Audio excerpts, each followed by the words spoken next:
बंदी छोड़ सतगुरु रामपाल जी परमेश्वर जी की जय हो। परम पिता परमात्मा सारी सृष्टि के रचनहार कुल मालिक असंख्य ब्रह्मांडों के स्वामी जगत गुरु तीनों लोकों में प्रवेश करके सबका धारण पोषण करने वाले राजाधीराज आत्माधार नाथों के नाथ देवों के देव महादेव सर्वेश्वर महेश्वर मृत्युंजय अजरो अमर आदि अनादि सनातनी प्रभु जगत पिता जगदीश्वर श्री श्री 1008 की उपाधि के वास्तविक अधिकारी अकाल मूर्त शब्द स्वरूपी राम वासुदेव सर्वगतम ब्रह्म परम पूज्य प्रथम पूज्य परम संत परम पुरुष परम धनी परम दयालु सत्य कबीर हक्का कबीर अल्लाहु कबीर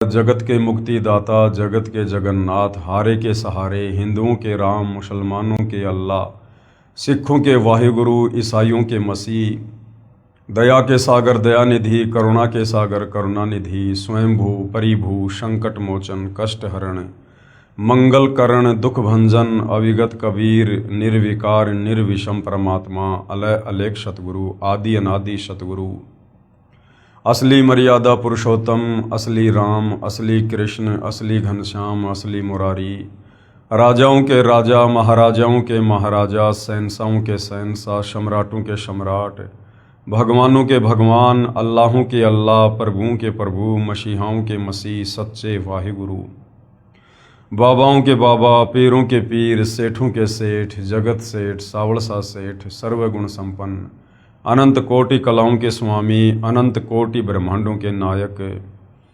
योगियों में महायोगी ध्यानियों में महाध्यानी सिद्धों में परम सिद्ध ज्ञानियों में तत्व ज्ञानी ब्रह्म ज्ञानी महाज्ञानी परम ज्ञानी विज्ञानी युवा कबीर समर्थ कबीर असमवात अमित ओजा सच्चे रहनुमा करीम अल्लाह सुभान अल्लाह दुनिया के अंतिम पैगंबर 8 सितंबर 1951 से गांव धनाना जिला सोनीपत हरियाणा भारतवर्ष की पावन भूमि पे प्रकट रियल कल की भगवान श्री नारायण साकार हरि श्री बाबा साहेब नूर अनंत परमात्मा सच्चे दरवेश सच्चे बाखबर संत श्रोमणी सतगुरु रामपाल जी परमेश्वर जी के चरण कमल में आप और हम सभी भाई बहनों का अनंत कोटि दंडवत प्रणाम। सत्साई भाई और बहनों, बहुत बड़ी दया बहुत बड़ी मेहर पूज्य गुरुदेव भगवान की परमेश्वर रामपाल जी की, जिनके शुभ आशीर्वाद से विशेष आशीर्वाद से पूरे विश्व के मानव समाज को पवित्र आध्यात्मिक पुस्तक ज्ञान गंगा के ऊपर वीडियो देखकर अध्यात्म को समझने का एक सुअवसर प्राप्त हो रहा है। ये पवित्र पुस्तक ज्ञान गंगा, जिसे परम पूज्य सतगुरु रामपाल जी ने अपने कर कमलों द्वारा लिखा है, जो सर्व धर्मों के पवित्र धर्मशास्त्रों से प्रमाणित है।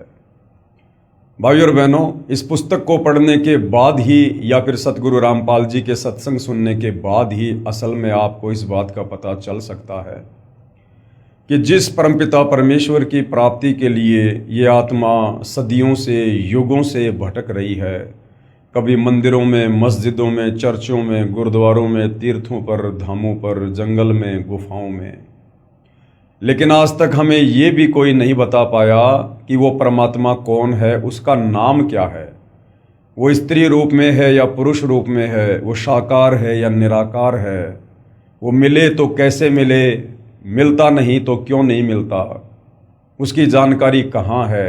आज तक किसी भी धर्म का कोई भी धर्मगुरु इस सवाल का जवाब भगत समाज को, परमात्मा प्रेमी आत्माओं को नहीं दे पाया। कारण क्या था? तत्व ज्ञानहीनता। क्योंकि तत्व ज्ञान के बिना, सृष्टि रचना को अच्छे से समझे और जाने बिना हम अध्यात्म को समझ ही नहीं सकते। हम भक्ति मार्ग की ABCD तक भी नहीं पहुंच सकते जब तक हमें सृष्टि रचना का ज्ञान नहीं होगा।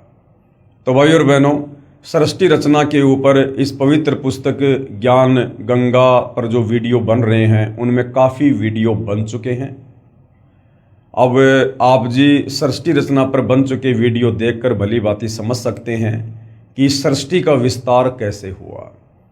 ये सूर्य, चंद्रमा, तारे, नक्षत्र, ग्रह, उपग्रह, पिंड, ये ब्रह्मांड, ये उपग्रह, ये किस प्रकार से बने हैं। ये पृथ्वी किसी अन्य चीज़ पर टिकी हुई है या फिर परमेश्वर की वचन शक्ति से ये आकाश में स्थिर है।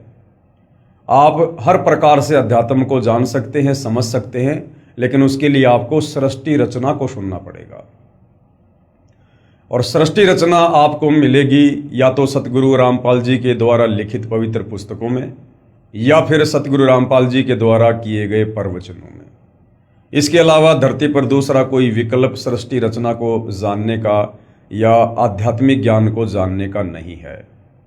ठीक है, गांव-गांव में, नगर नगर में साधु संत महात्मा पीर पैगंबर बैठे हुए हैं, लेकिन उनके पास में वही 4 बातें हैं जो शास्त्रों के विरुद्ध हैं। तो वहां से आपकी आत्मा को कभी भी अध्यात्म को लेकर संतुष्टि नहीं मिल सकती है। तो भाई और बहनों, आज इस पवित्र पुस्तक ज्ञान गंगा के ऊपर जो वीडियो बनाने की श्रृंखला जारी है, इस श्रृंखला में आज हमारा ये 18वें नंबर का वीडियो है। और अभी तक हमने अध्यात्म के विषय में लगभग बहुत कुछ जान लिया है, पहचान लिया है, समझ लिया है, जितना हमें हमारे आत्मा के कल्याण के लिए ज़रूरी है। तो भाई और बहनों, अब इतना सब कुछ जानने के बाद कि परमात्मा कौन है, कैसा है, कहाँ रहता है, कैसे मिलता है, और सर्व धर्मों के पवित्र धर्मशास्त्र उस परमेश्वर के होने की गवाही दे रहे हैं। अब भाई और बहनों, अध्यात्म से जुड़ने के लिए, भक्ति की शुरुआत के लिए अब हमें आवश्यकता पड़ेगी गुरु की, पूर्ण संत की, जगत गुरु की, तत्वदर्शी संत की।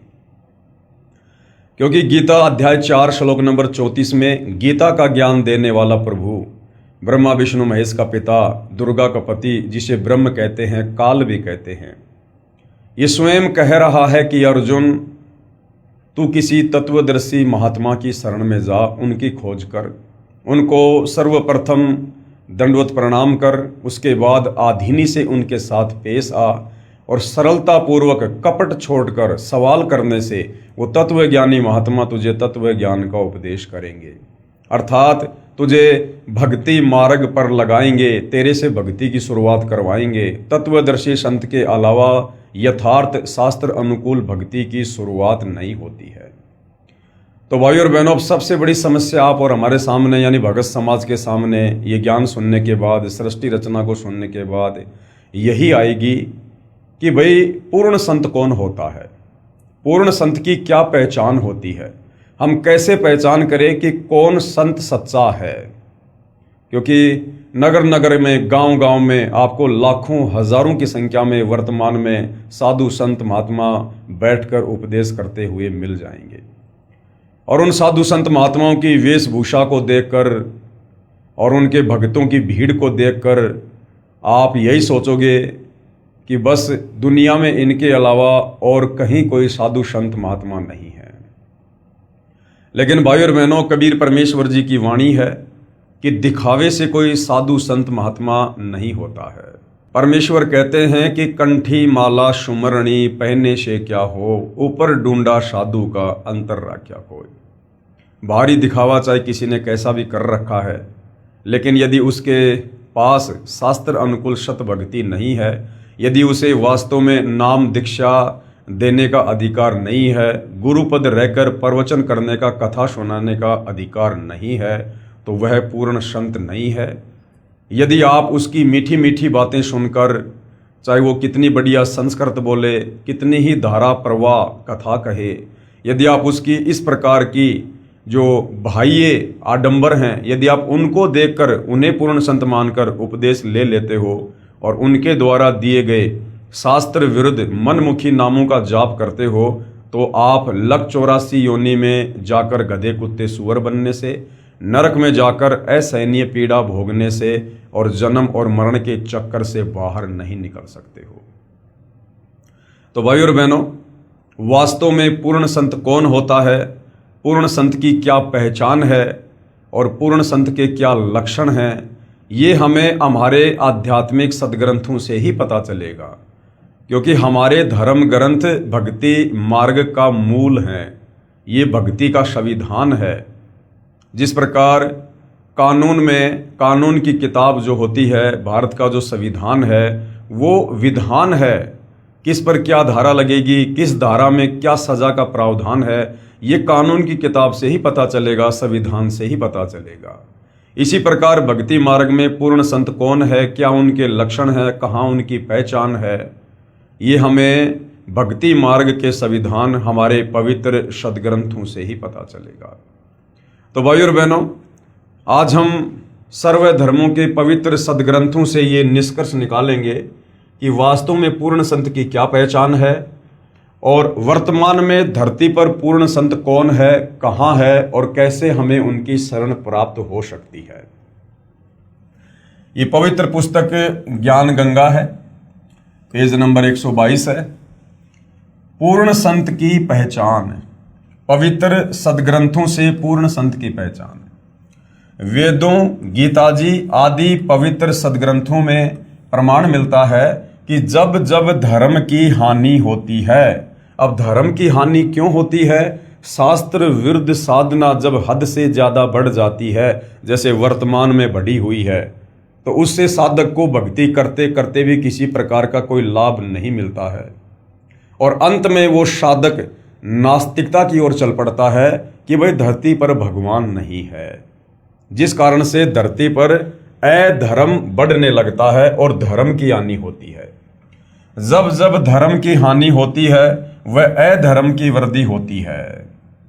अब भक्ति से कुछ लाभ होते नहीं, बेचारा थक जाता है, कावड़ ला ला के, पैदल यात्रा कर करके, मंदिरों में जल चढ़ा चढ़ा के, दूध चढ़ा चढ़ा के, मंदिर मस्जिद चर्च गुरुद्वारों में प्रार्थना कर करके अंत में वो गलत रास्ता अपना लेता है कि कुछ नहीं रखा भक्ति में, कहीं भगवान भगवान नहीं है।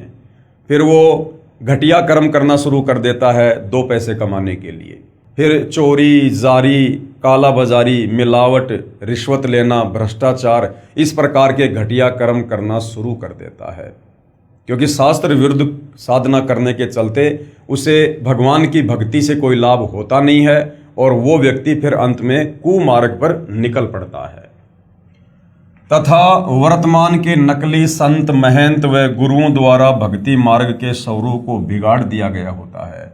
जैसे वर्तमान में एकमात्र सतगुरु रामपाल जी के अलावा इस पूरे विश्व में जितने भी धर्म है और उन धर्मों में जितने भी धर्मगुरु हैं, उनके द्वारा पूरे समाज को केवल शास्त्र विरुद्ध साधना ही करवाई जा रही है और शास्त्र विरुद्ध व्याख्या कर करके भक्ति और भगवान की और पूरे समाज को बिगाड़ दिया है।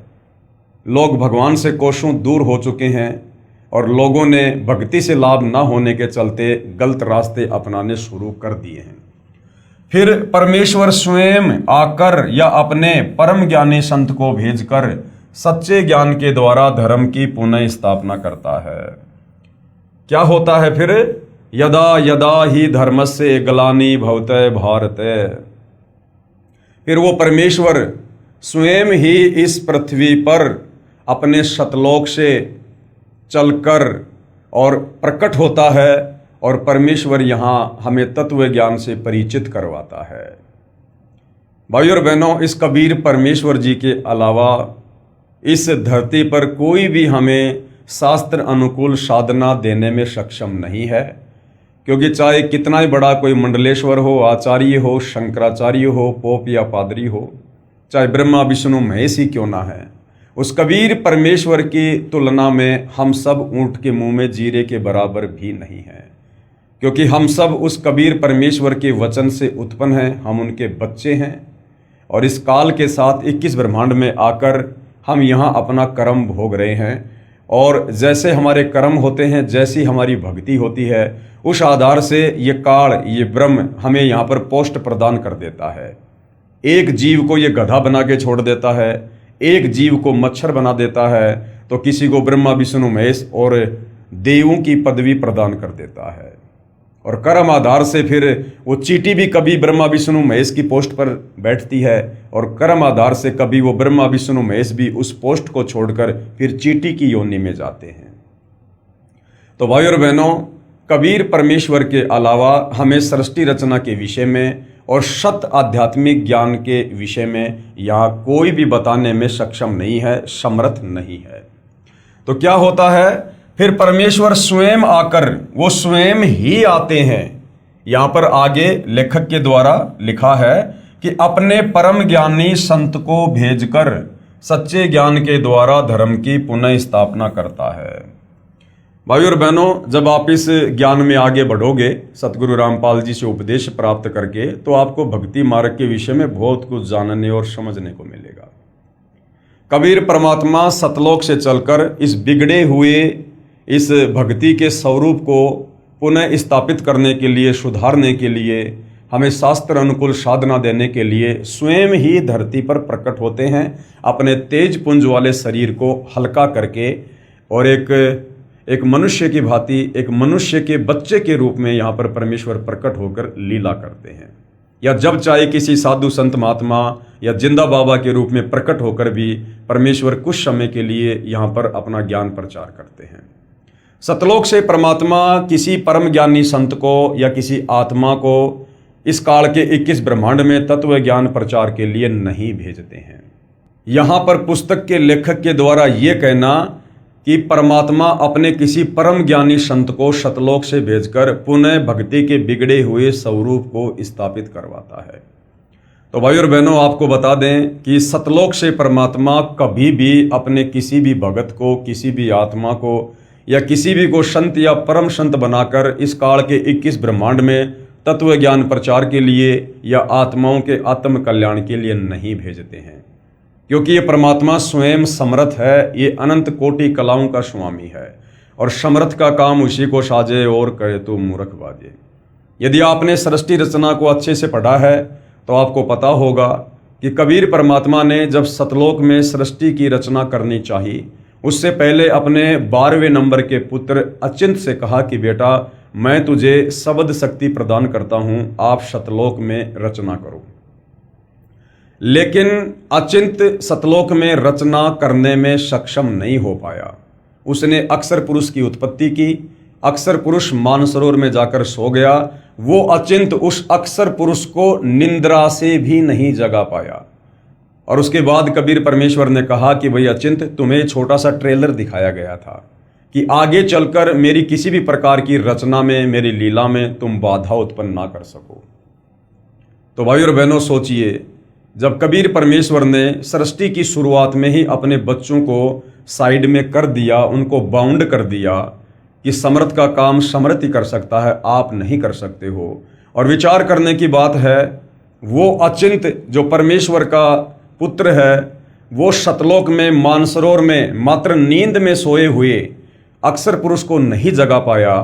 तो सोचिए भाई और बहनों, आप और हम भाई बहन जो युगों युगों से इस काल के 21 ब्रह्मांडों में अज्ञान की निंद्रा में सोए पड़े हैं, भांग के नशे में हम यहाँ पर बेहोश हैं। सोचिए भाई और बहनों, वो सतलोक से भेजा गया कोई संत या परम संत हमें भला कैसे जगा देगा।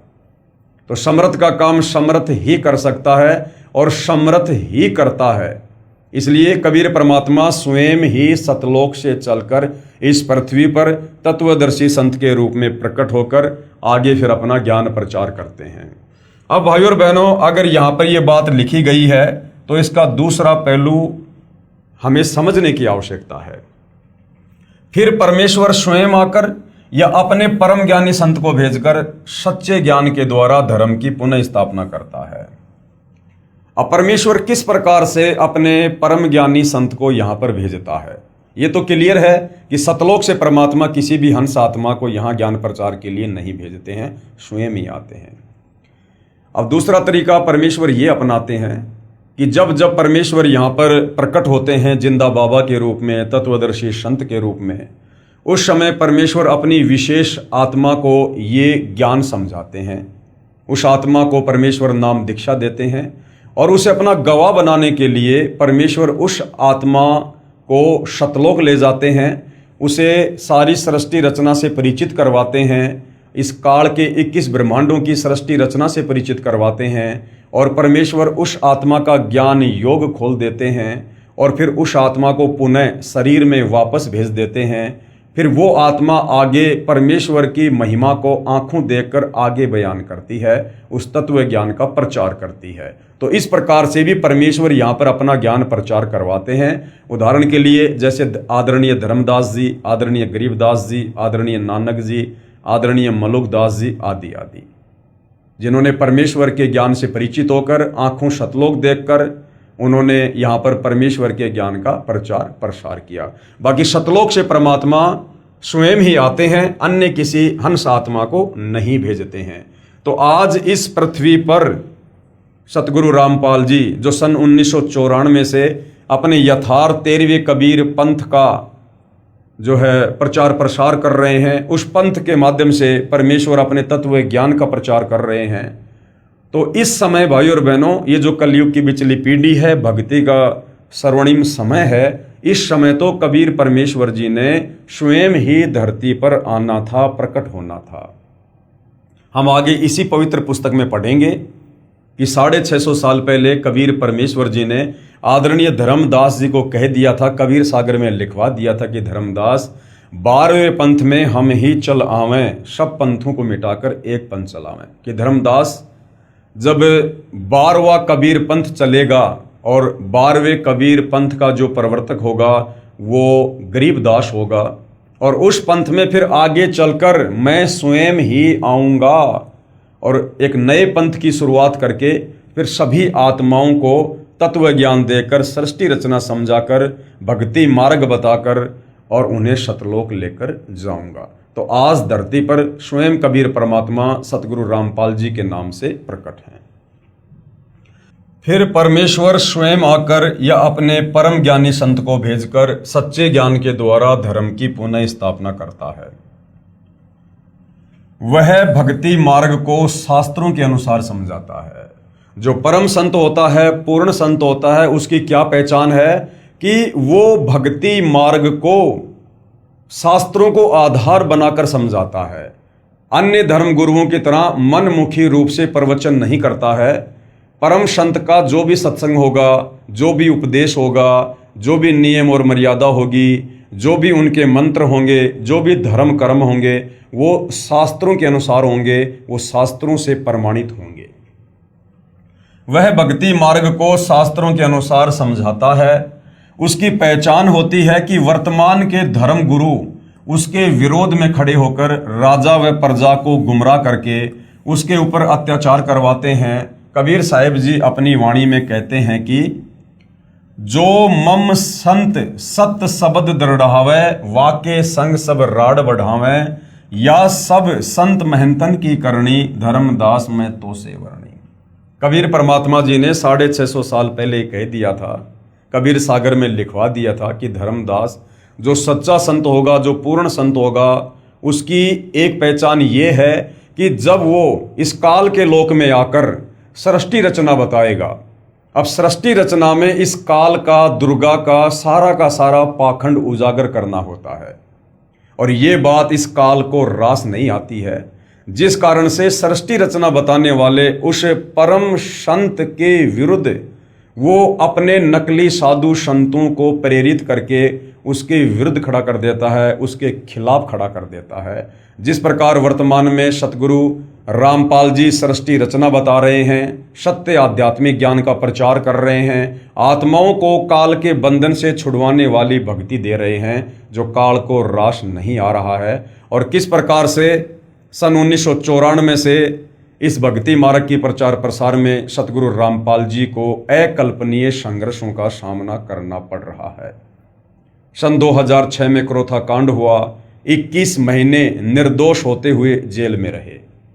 उसके बाद 2014 में बरवाला कांड हुआ, निर्दोष होने के बावजूद भी 11 साल जेल में रहे, और भी कई प्रकार के जो है अत्याचारों का और संघर्षों का सामना उनको करना पड़ा। तो ये भी एक परम संत की पहचान होती है कि काल इस सत भक्ति मार्ग में, जो कि शास्त्रों पर आधारित होता है, इस सत भक्ति मार्ग को इतनी आसानी से आगे नहीं बढ़ने देता है, परंतु काल अपने इस षड्यंत्र में सफल नहीं हो पाता है, क्योंकि उस तत्वदर्शी संत के रूप में, उस पूर्ण संत के रूप में स्वयं कबीर परमात्मा ही होते हैं, जिनके अलावा दूसरा कोई समर्थ, कोई सर्वशक्तिमान इस सृष्टि में नहीं है।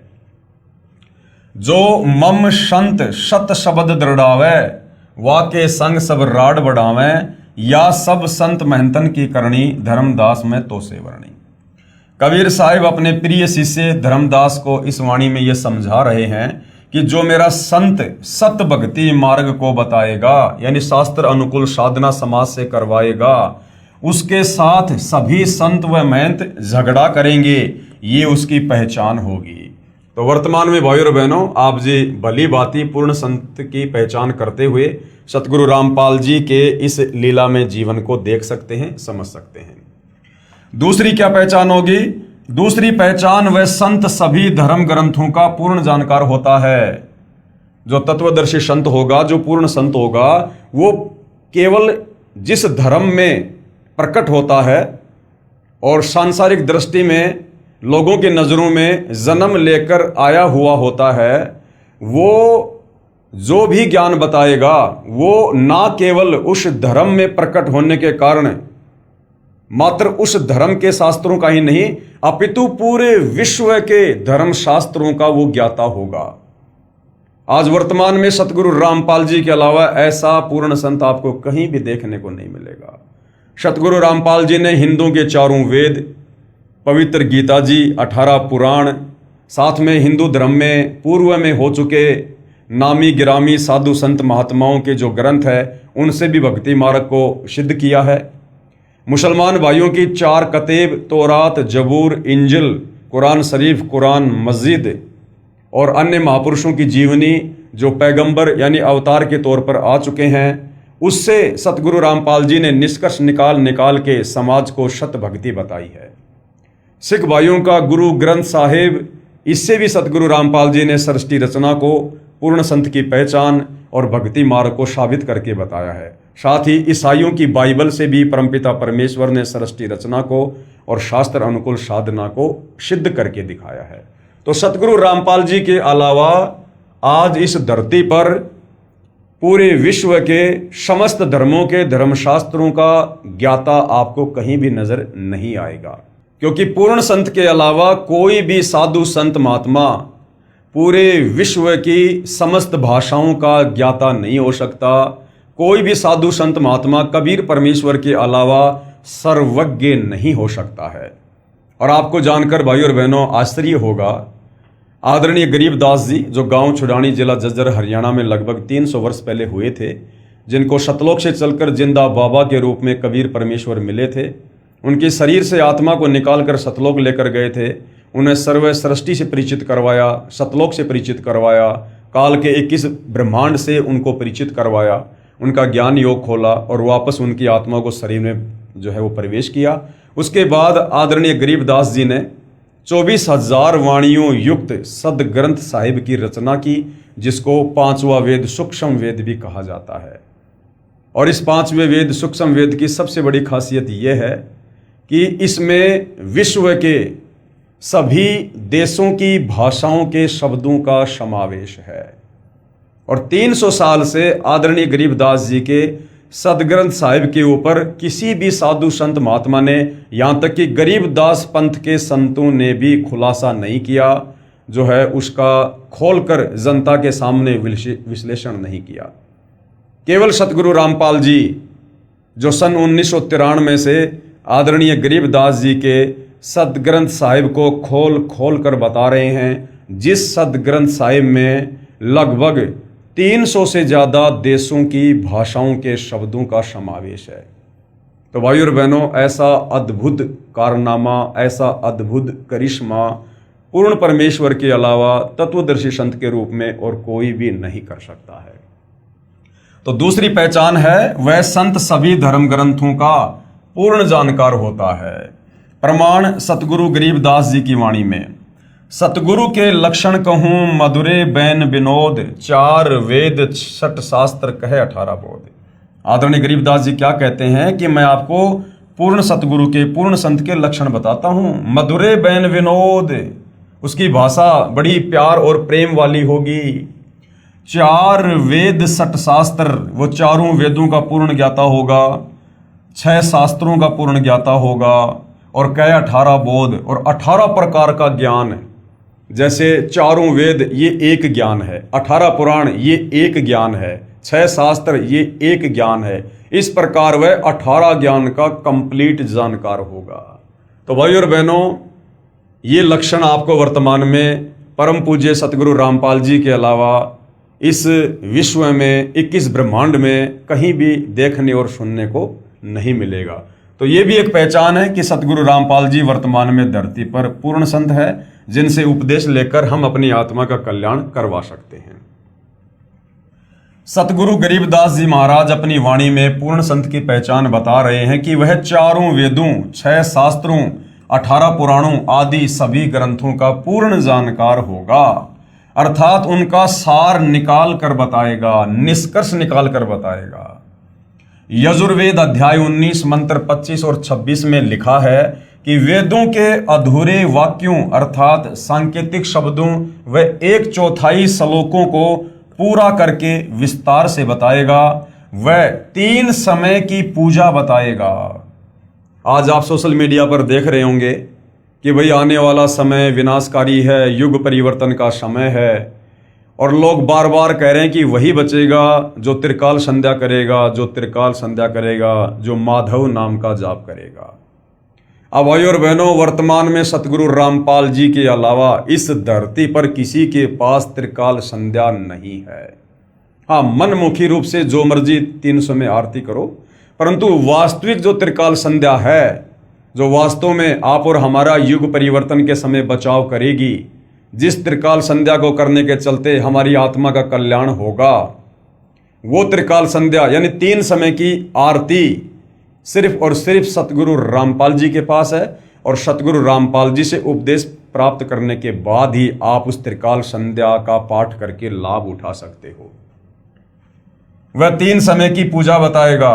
सुबह पूर्ण परमात्मा की पूजा, जिसको नित्य नियम कहते हैं, हम सभी उपदेश प्राप्त भगत भाई बहन करते हैं। दोपहर को विश्व के देवताओं का सत्कार, दोपहर की आरती हम जो करते हैं उसको असुर निकंदन रमैनी कहते हैं, जिसमें देवी देवताओं का सत्कार है, उनकी स्तुति है। वह संध्या आरती अलग से बताएगा। और शाम के समय हम सभी भगत भाई बहन संध्या आरती करते हैं। सुबह का नित्य नियम, दोपहर की असुर निकंदन रमैनी और शाम की संध्या आरती, यह है त्रिकाल संध्या। अब ये त्रिकाल संध्या कैसे करनी है, क्या है, इसमें क्या क्या वाणियाँ हैं, ये जब आप सतगुरु रामपाल जी से उपदेश प्राप्त कर लेंगे, उसके बाद आपको त्रिकाल संध्या की एक पुस्तिका दी जाएगी, उससे हमने पाठ करना होता है। दोपहर को विश्व के देवताओं का सत्कार व संध्या आरती अलग से बताएगा। वह जगत का उपकारक संत होगा, यानी वो जगत का भला चाहने वाला, आत्माओं का उद्धारक होगा, जगत का तारणहार होगा। यजुर्वेद अध्याय 19 मंत्र 25, ये श्लोक आप जियों के सामने है, आप जी पढ़ सकते हैं। यहाँ गुरुदेव ने प्रत्येक शब्द का हिंदी के साथ अनुवाद भी किया है। हम सीधा इसके भावार्थ पर चलेंगे कि यह श्लोक क्या कहना चाहता है। भावार्थ: तत्वदर्शी संत वह होता है, पूर्ण संत कौन होता है, जिसको तत्वदर्शी संत भी कहते हैं, जो वेदों के सांकेतिक शब्दों को पूर्ण विस्तार से वर्णन करता है, जिससे पूर्ण परमात्मा की प्राप्ति होती है, वह वेद के जानने वाला कहा जाता है। भाई और बहनों, आज से पहले जिन लोगों ने जो कहा करते थे हम संस्कृत के प्रकांड विद्वान हैं, जिन लोगों ने 18 पुराणों का संस्कृत से हिंदी में अनुवाद किया है, पवित्र गीता जी का संस्कृत से हिंदी में अनुवाद किया है, और चारों वेदों का संस्कृत से हिंदी में अनुवाद किया है, जिनमें महर्षि दयानंद भी एक संत हुए हैं।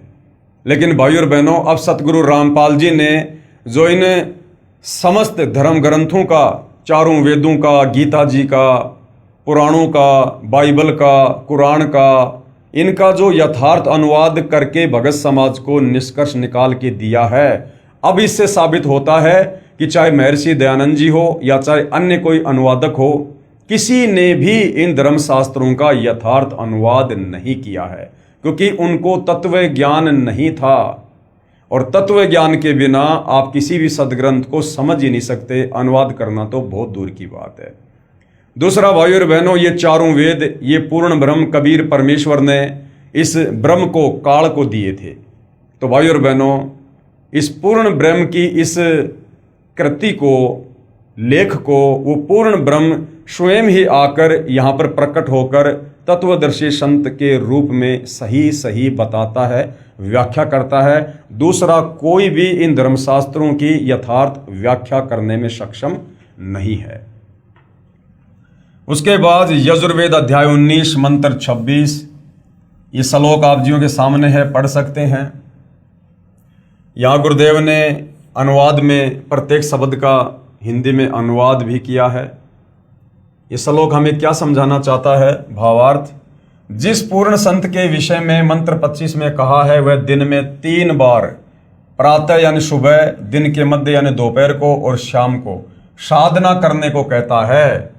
सुबह तो पूर्ण परमात्मा की पूजा, दोपहर को सर्व देवताओं का सत्कार के लिए, तथा शाम को संध्या आरती आदि को अमृतवाणी के द्वारा करने को कहता है।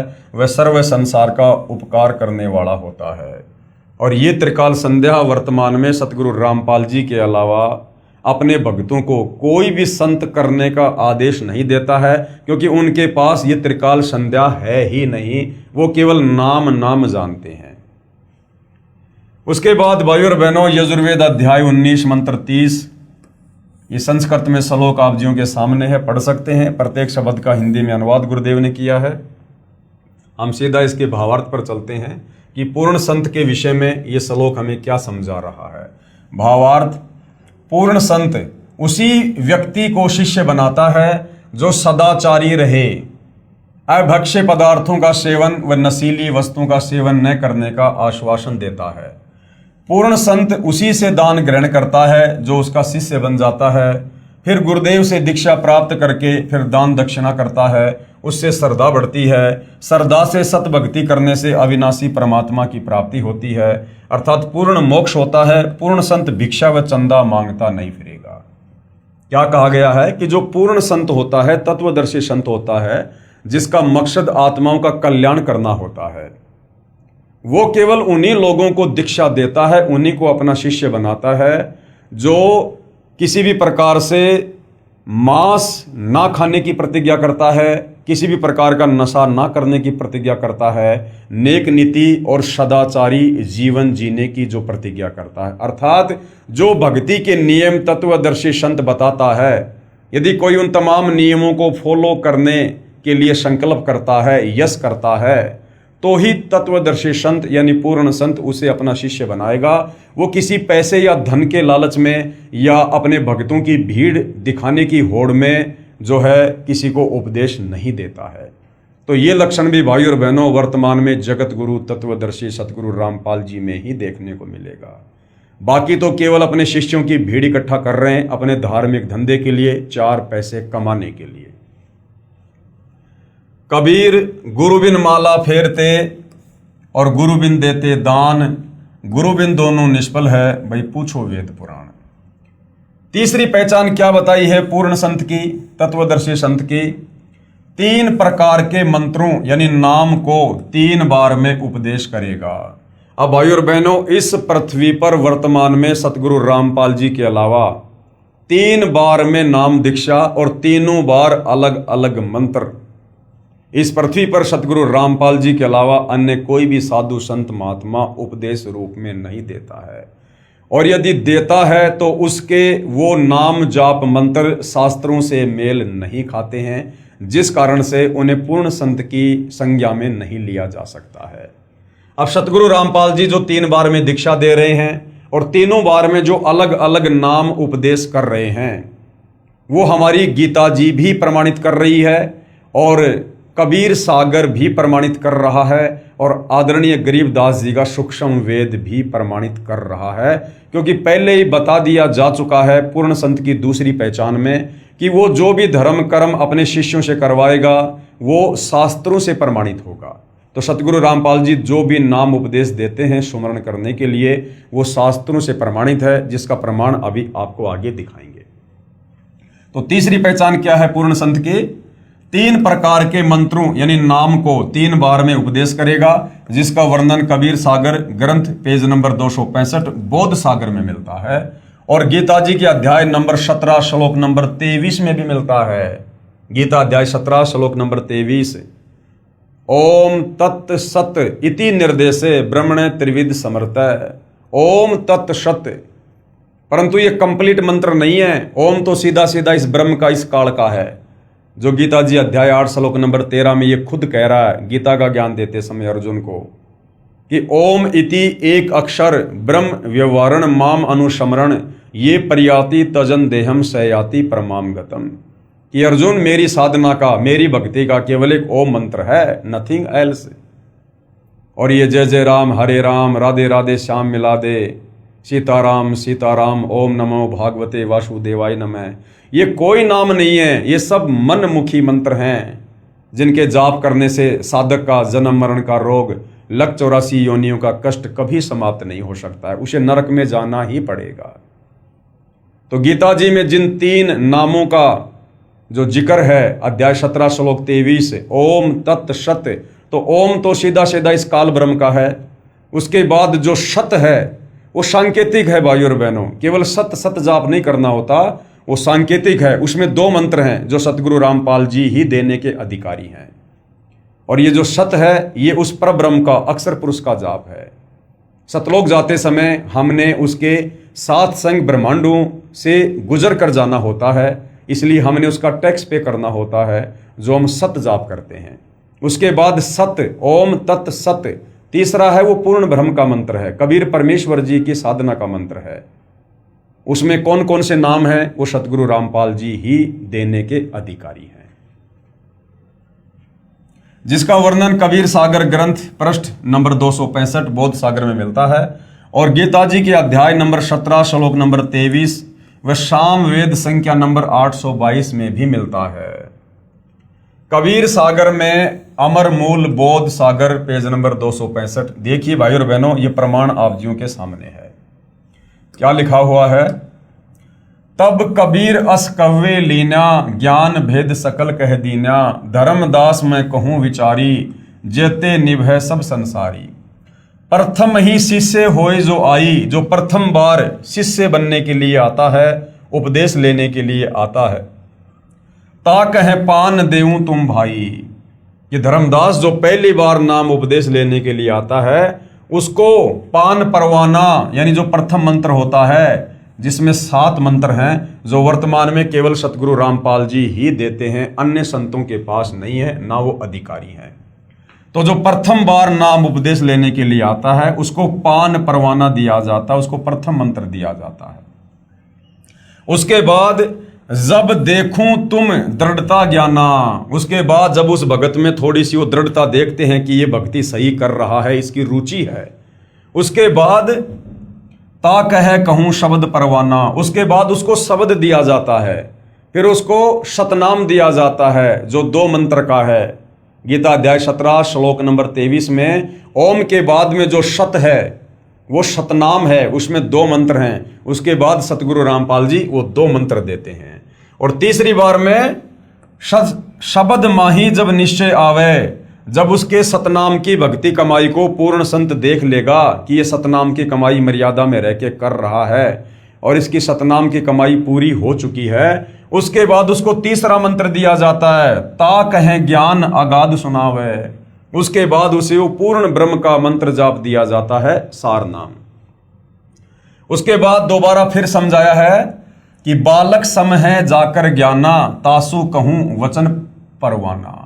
जो प्रथम बार नाम दीक्षा लेने आता है, जिसको अध्यात्म के विषय में कुछ भी पता नहीं होता है, जो बालक की तरह होता है, उसको वचन परवाना यानी उसको पान परवाना वो प्रथम नाम दिया जाता है, जिसमें 7 मंत्र हैं। जाको सूक्ष्म ज्ञान है भाई, ताको सुमरण देऊं लखाई।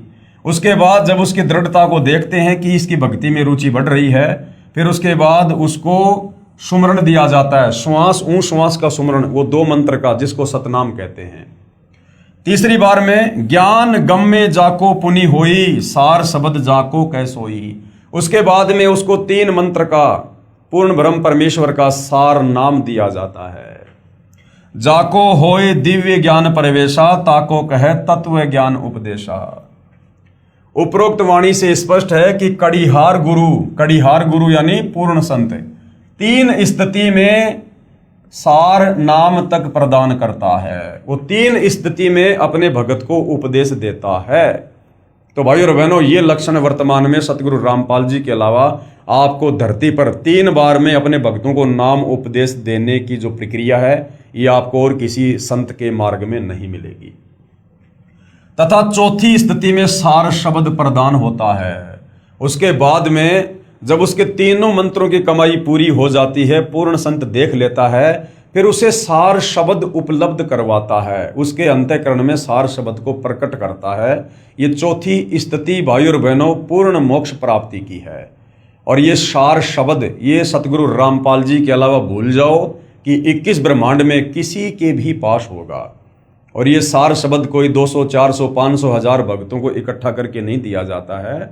जो उस शब्द के लायक हो जाता है, पूर्ण संत, तत्वदर्शी संत, उसको गुप्त में ये शब्द देता है, अर्थात ये शब्द जो है वो प्रकट करता है। क्योंकि कबीर सागर में तो ये प्रमाण बाद में देखा था, परंतु उपदेश विधि पहले ही पूज्य दादा गुरुदेव तथा परमेश्वर कबीर साहिब जी ने हमारे पूज्य गुरुदेव को प्रदान कर दी थी। अब ये इस पुस्तक का जो लेखक है, जो भगत है, वो यहाँ पर लिख रहा है कि सतगुरु रामपाल जी ने तो ये नाम दीक्षा देने की 3 बार की जो प्रक्रिया है, ये बाद में देखी थी। उससे पहले हमारे दादा गुरु जी और कबीर परमात्मा जी दिया करते थे। तो भाइयों और बहनों, ये लेखक के अपने विचार हैं, क्योंकि सतगुरु रामपाल जी स्वयं पूर्ण ब्रह्म परमात्मा है।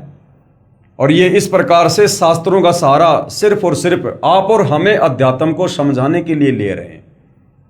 ये सारी बातें सतगुरु रामपाल जी, ये सारा ज्ञान, ये सारे मंत्र, सारी भक्ति, चारों वेदों का सहारा लिए बिना, बाइबल, कुरान, पुराण, तौरेत, जबूर, इंजिल, इन सब पुस्तकों का सहारा लिए बिना भी हमें ज्यों का त्यों बता सकते हैं, समझा सकते हैं। सतयुग में कौन सी गीता जी लिखी हुई थी, कौन सी कुरान शरीफ लिखी हुई थी, कौन से 18 पुराण लिखे हुए थे। ये भक्ति विधि, ये मंत्र, ये मर्यादा, सब कुछ कबीर परमात्मा सतयुग में, त्रेता में, द्वापर में अपने भक्तों को दिया करते थे। आज वही कबीर परमात्मा सतगुरु रामपाल जी के नाम से धरती पर प्रकट हैं। परंतु इस कलयुग में आप और हमारी आत्मा इतनी मलिन हो चुकी है, गंदी हो चुकी है, हम जब तक अपनी आंखों से बार बार कोई प्रमाण ना देख लें, हम उसको स्वीकार करने में सक्षम नहीं हैं।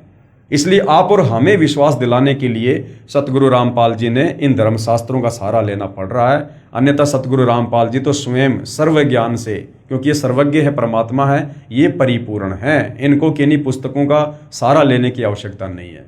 जिस प्रकार भाइयों और बहनों टीचर होता है, अब टीचर वही होता है जो अपने सिलेबस से पूर्णतया परिचित होता है, लेकिन वो बच्चों के सामने, बच्चों को पढ़ाने के लिए, बच्चों को समझाने के लिए उन पुस्तकों को खोल खोल के समझाता है। वो टीचर अपने लिए नहीं समझता है, अपने लिए नहीं पढ़ता है वो पुस्तकें। वो टीचर तो सर्वज्ञ है, उस टीचर को उस पाठ्यक्रम के विषय में पूरा ज्ञान है, तभी तो वो टीचर बना है। लेकिन वो नादान बच्चे, वो उस सिलेबस से अपरिचित हैं। उन बच्चों को समझाने के लिए टीचर ने बार बार पुस्तक खोलकर उसको पढ़कर समझाना पड़ता है।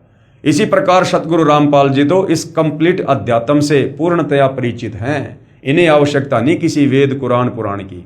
ये तो आप और हम नादान जीवों के लिए, जो अध्यात्म से सदियों से कोसों दूर बैठे हैं, आप और हमारे अंतःकरण में इस सत्य को सत्य बैठाने के लिए और इन्हें जो है आध्यात्मिक पाठ्यक्रम को, इन वेदों को, गीता को, पुराणों को, कुरान को, बाइबल को, तौरेत, जबूर, इंजिल, कुरान शरीफ, कुरान मजीद, इन तमाम प्रकार के धार्मिक सदग्रंथों का सहारा लेते हैं। तो सतगुरु रामपाल जी को आवश्यकता नहीं है, जो हमारे को शुरू से ही 3 बार में नाम दान की दीक्षा करते आ रहे हैं। हमारे गुरुदेव सतगुरु रामपाल जी महाराज प्रथम बार में श्री गणेश जी, श्री ब्रह्मा शांतरी जी, श्री लक्ष्मी विष्णु जी, श्री शंकर पार्वती जी व माता शेरा वाली का नाम जाप देते हैं।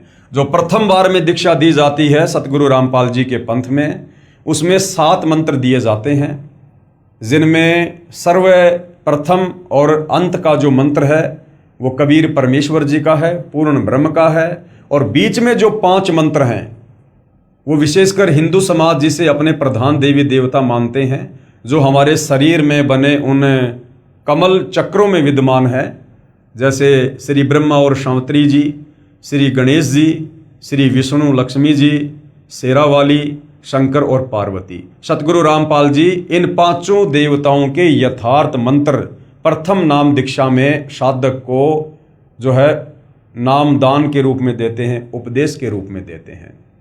अब बहुत सारे भाई बहन कह देते हैं सतगुरु रामपाल जी के सत्संग ना सुन पाने के चलते, उनकी पुस्तकें ना पढ़ पाने के चलते, कि सतगुरु रामपाल जी तो देवी देवताओं की भक्ति छुड़वाते हैं।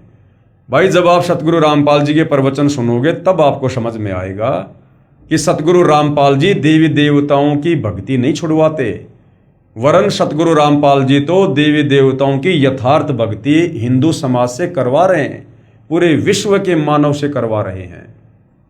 हम केवल इन देवी देवताओं के नाम जानते हैं, शंकर जी, गणेश जी, ब्रह्मा जी, विष्णु जी, और हमारे नादान धर्मगुरु जो तत्व ज्ञान से अपरिचित थे, इन्हें इन देवी देवताओं के मूल मंत्रों का, बीज मंत्रों का ज्ञान नहीं, जिससे ये देवी देवता तुरंत प्रभावित होकर हमें कुछ लाभ दें।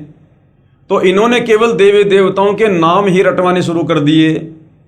कोई विष्णु जी की भक्ति करवाता था तो उसने मंत्र दे दिया, ओम नमो भागवते वासुदेवाय नमः, या ओम नमः विष्णु देवाय नमः। कोई शंकर जी का पुजारी था, उसने अपने भक्तों को मंत्र देना शुरू कर दिया, ओम नमः शिवाय। कोई गणेश जी का पुजारी था, उसने अपने भक्तों को मंत्र देना शुरू कर दिया, ओम गणेशाय नमः। भाई और बहनों, ये तो इन देवी देवताओं के शरीर के नाम हैं, इनकी पहचान है।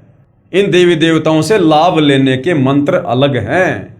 जिस प्रकार आप जी एक कुत्ते को जो आपके पास में बैठा हो उधर मुंह करके आप उसको बार बार कहिए कुत्ता कुत्ता, ए कुत्ता इधर आ कुत्ता, वो कुत्ता कान उठाकर भी नहीं सुनेगा, नहीं देखेगा, क्योंकि कुत्ता उसके शरीर का नाम है।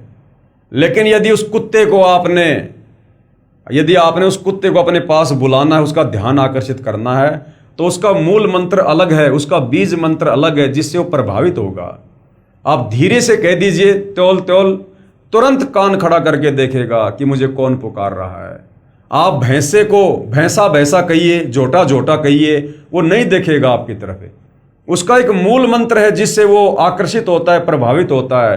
आप धीरे से बोल दो उर्र रही, तुरंत आपकी तरफ वो आंख गाड़ के देखने लगेगा। इसी प्रकार ये जितने भी देवी देवता हैं जिनके मंत्र सतगुरु रामपाल जी प्रथम नाम दीक्षा में देते हैं, ये इन देवी देवताओं के मूल मंत्र हैं, इनके बीज मंत्र हैं। इन मंत्रों का पूर्ण संत से नाम उपदेश लेकर जाप करते ही ये तुरंत आकर्षित होकर ये आपको अपने स्तर का लाभ देना शुरू कर देंगे। बाकी इनके नाम आप चाहे पूरी जिंदगी जपते रहिए, और जप ही रहे सदियों से हमारे नादान धर्म गुरुओं ने मात्र देवी देवताओं के शरीर के नाम ही तो जपवाए हैं। आज सबकी दुर्गति हुई पड़ी है। इन देवी देवताओं की भक्ति करते करते भी लोग महादुखी, परेशान, हॉस्पिटल पे हॉस्पिटल खुल रही हैं। अरे भगवान की भक्ति से तो रोग कम होने चाहिए, यहाँ दिन रात रोग बढ़ते जा रहे हैं, हॉस्पिटल बढ़ते जा रहे हैं, इंसान की दुर्गति होती जा रही है। तो भाई और बहनों, आप और हमें ये नादान धर्मगुरु इन देवी देवताओं की भी सत्य साधना नहीं बता रहे थे, जिस कारण से हमें थोड़ा बहुत लाभ भी प्राप्त नहीं हो पा रहा था। और जो थोड़ा बहुत लाभ हमें मिल रहा है या मिल रहा था, हम तो सोच रहे थे कि हमारी वर्तमान भक्ति से मिल रहा है। नहीं, ये हमारे पूर्व मनुष्य जन्मों की जो भक्ति कमाई थी, जो हमारे अंतःकरण में संचित थी, हमें उससे लाभ मिल रहा था। वर्तमान शास्त्र विरुद्ध साधना से और मनमुखी नामों के जाप से किसी को किसी प्रकार का कोई लाभ नहीं होता है। हाँ, अब यदि आपको सर्वस्व लाभ प्राप्त करने हैं, इन देवी देवताओं से भी आपको सर्व लाभ प्राप्त करने हैं, तो भी आपको सतगुरु रामपाल जी से दीक्षा लेकर और इन देवी देवताओं के यथार्थ मूल मंत्रों का ही जाप करना पड़ेगा, जिनका वास हमारे मानव शरीर में बने चक्रों में होता है। मूल आधार यानी मूल चक्कर में श्री गणेश जी का वास है, शवात चक्कर में ब्रह्मा शांवत्री जी का वास है, नाभि चक्कर में लक्ष्मी विष्णु जी का वास है, हृदय चक्कर में शंकर पार्वती जी का वास है, और कंठ चक्कर में शेरावाली माता का वास है। और इन सब देवी देवताओं के आदि अनादि नाम मंत्र होते हैं, यानी इनके मूल मंत्र अलग हैं, बीज मंत्र अलग हैं, जिनका वर्तमान में गुरुओं को ज्ञान नहीं है। वर्तमान में धरती पर सतगुरु रामपाल जी को छोड़कर किसी भी धर्म के किसी भी बड़े से बड़े धर्म गुरु, मंडलेश्वर, महामंडलेश्वर, आचार्य, शंकराचार्य किसी के पास नहीं है। इन मंत्रों के जाप से ये पांचों चक्र खुल जाते हैं। इन चक्रों के खुलने के बाद मानव भक्ति करने के लायक बनता है। सतगुरु गरीबदास जी अपनी वाणी में प्रमाण देते हैं कि 5 नाम गुज गायत्री आत्म तत्व जगाओ, ओम किलियम हरियम श्रियम सोहम ध्याओ। ये मंत्र हैं उन 5 प्रधान देवी देवताओं के, ये बीज मंत्र हैं। लेकिन आप जी सोचो कि मैं यहीं से इन मंत्रों को उठा लूं और मैं कल से ही ओम किलियम हरियम श्रियम सोहम जाप करने लग जाऊंगा। ये मंत्र कंप्लीट नहीं है। कंप्लीट मंत्र आपको सतगुरु रामपाल जी बताएंगे और उसके बाद इन मंत्रों को किस प्रकार से जाप करना है, इन मंत्रों के जाप करने की विधि क्या है, ये भी आपको सतगुरु रामपाल जी ही बताएंगे। क्योंकि पूर्ण संत से जो अधिकारी होता है उससे उपदेश लिए बिना ये मंत्र अपना वास्तविक काम नहीं करेंगे। भावार्थ, 5 नाम जो गुज गायत्री है इनका जाप करके आत्मा को जागृत करो। दूसरी बार में 2 अक्षर का जाप देते हैं। जो पूर्ण संत होता है, तत्वदर्शी संत होता है, वो प्रथम बार में तो ये पान परवाना देगा जो प्रथम दीक्षा है, जिसमें बीच बीच के 5 मंत्र हैं। और दूसरी बार में 2 अक्षर का जाप देते हैं जिसको शतनाम भी कहा जाता है, जिनमें एक तो ओम है और दूसरा तत् जो कि गुप्त है, ये अक्षर पुरुष का है, पर ब्रह्म का मंत्र है। ये केवल उपदेशी को बताया जाता है, जिनको श्वास के साथ जाप किया जाता है। ओम तो सीधा मंत्र है काल का, ब्रह्म का। दूसरा ये जो तत् है ये अक्षर पुरुष का है, जिसके 7 संग ब्रह्मांड है, जो आपने सृष्टि रचना में पढ़ा। परंतु ये तत् कोई मंत्र नहीं है, तन तो एक सांकेतिक शब्द है।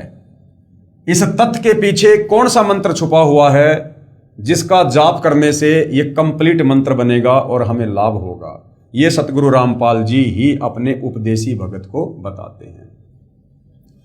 फिर तीसरी बार में सारनाम देते हैं जो कि पूर्ण रूप से गुप्त है। तीसरी बार में जो सारनाम दिया जाता है वो पूर्ण रूप से गुप्त है, वो किसी को सार्वजनिक नहीं बताया जाता, खोलकर नहीं बताया जाता। उपदेशी को ही सतगुरु रामपाल जी बताते हैं जब देख लेते हैं कि ये व्यक्ति तीसरे मंत्र सारनाम के योग्य हो चुका है। अब भाई और बहनों, 3 बार में नाम जाप देने का प्रमाण पवित्र गीता जी में कहां लिखा हुआ है, ताकि हमें विश्वास हो और हम पूर्ण संत की पहचान करके तुरंत उनसे नाम उपदेश लेकर अपनी आत्मा का कल्याण करवाने की दिशा में आगे बढ़े। तो 3 बार में नाम जाप देने का जो पहला प्रमाण था वो आपने कबीर सागर में देख लिया। अब आपको पवित्र गीता जी में दिखाते हैं। अध्याय 17 श्लोक नंबर 23, ओम तत् सत, ये है वो 3 मंत्र भाई और बहनों। ये ओम तो सीधा सीधा इस 21 ब्रह्मांड के स्वामी काल का है। दूसरा जो ये तत् है ये 7 संग ब्रह्मांड के स्वामी अक्षर पुरुष का है। और तीसरा जो सत है ये पूर्ण ब्रह्म परमात्मा कबीर साहिब का है। तो सतगुरु रामपाल जी के अलावा ये मंत्र धरती पर किसी के पास नहीं है और ना कोई देने का अधिकारी है। ओम तो सीधा सीधा इस काल ब्रह्म का है, बाकी ये सांकेतिक हैं। तत् और सत ये संकेतों में है, इनके पीछे कौन कौन से मंत्र हैं वो सतगुरु रामपाल जी ही बताते हैं। तो गीता अध्याय 17 श्लोक 23 क्या बता रहा है 3 बार के नाम जाप के विषय में। ओम तत् सत इति निर्देश ब्रह्मणे त्रिविध समर्थ।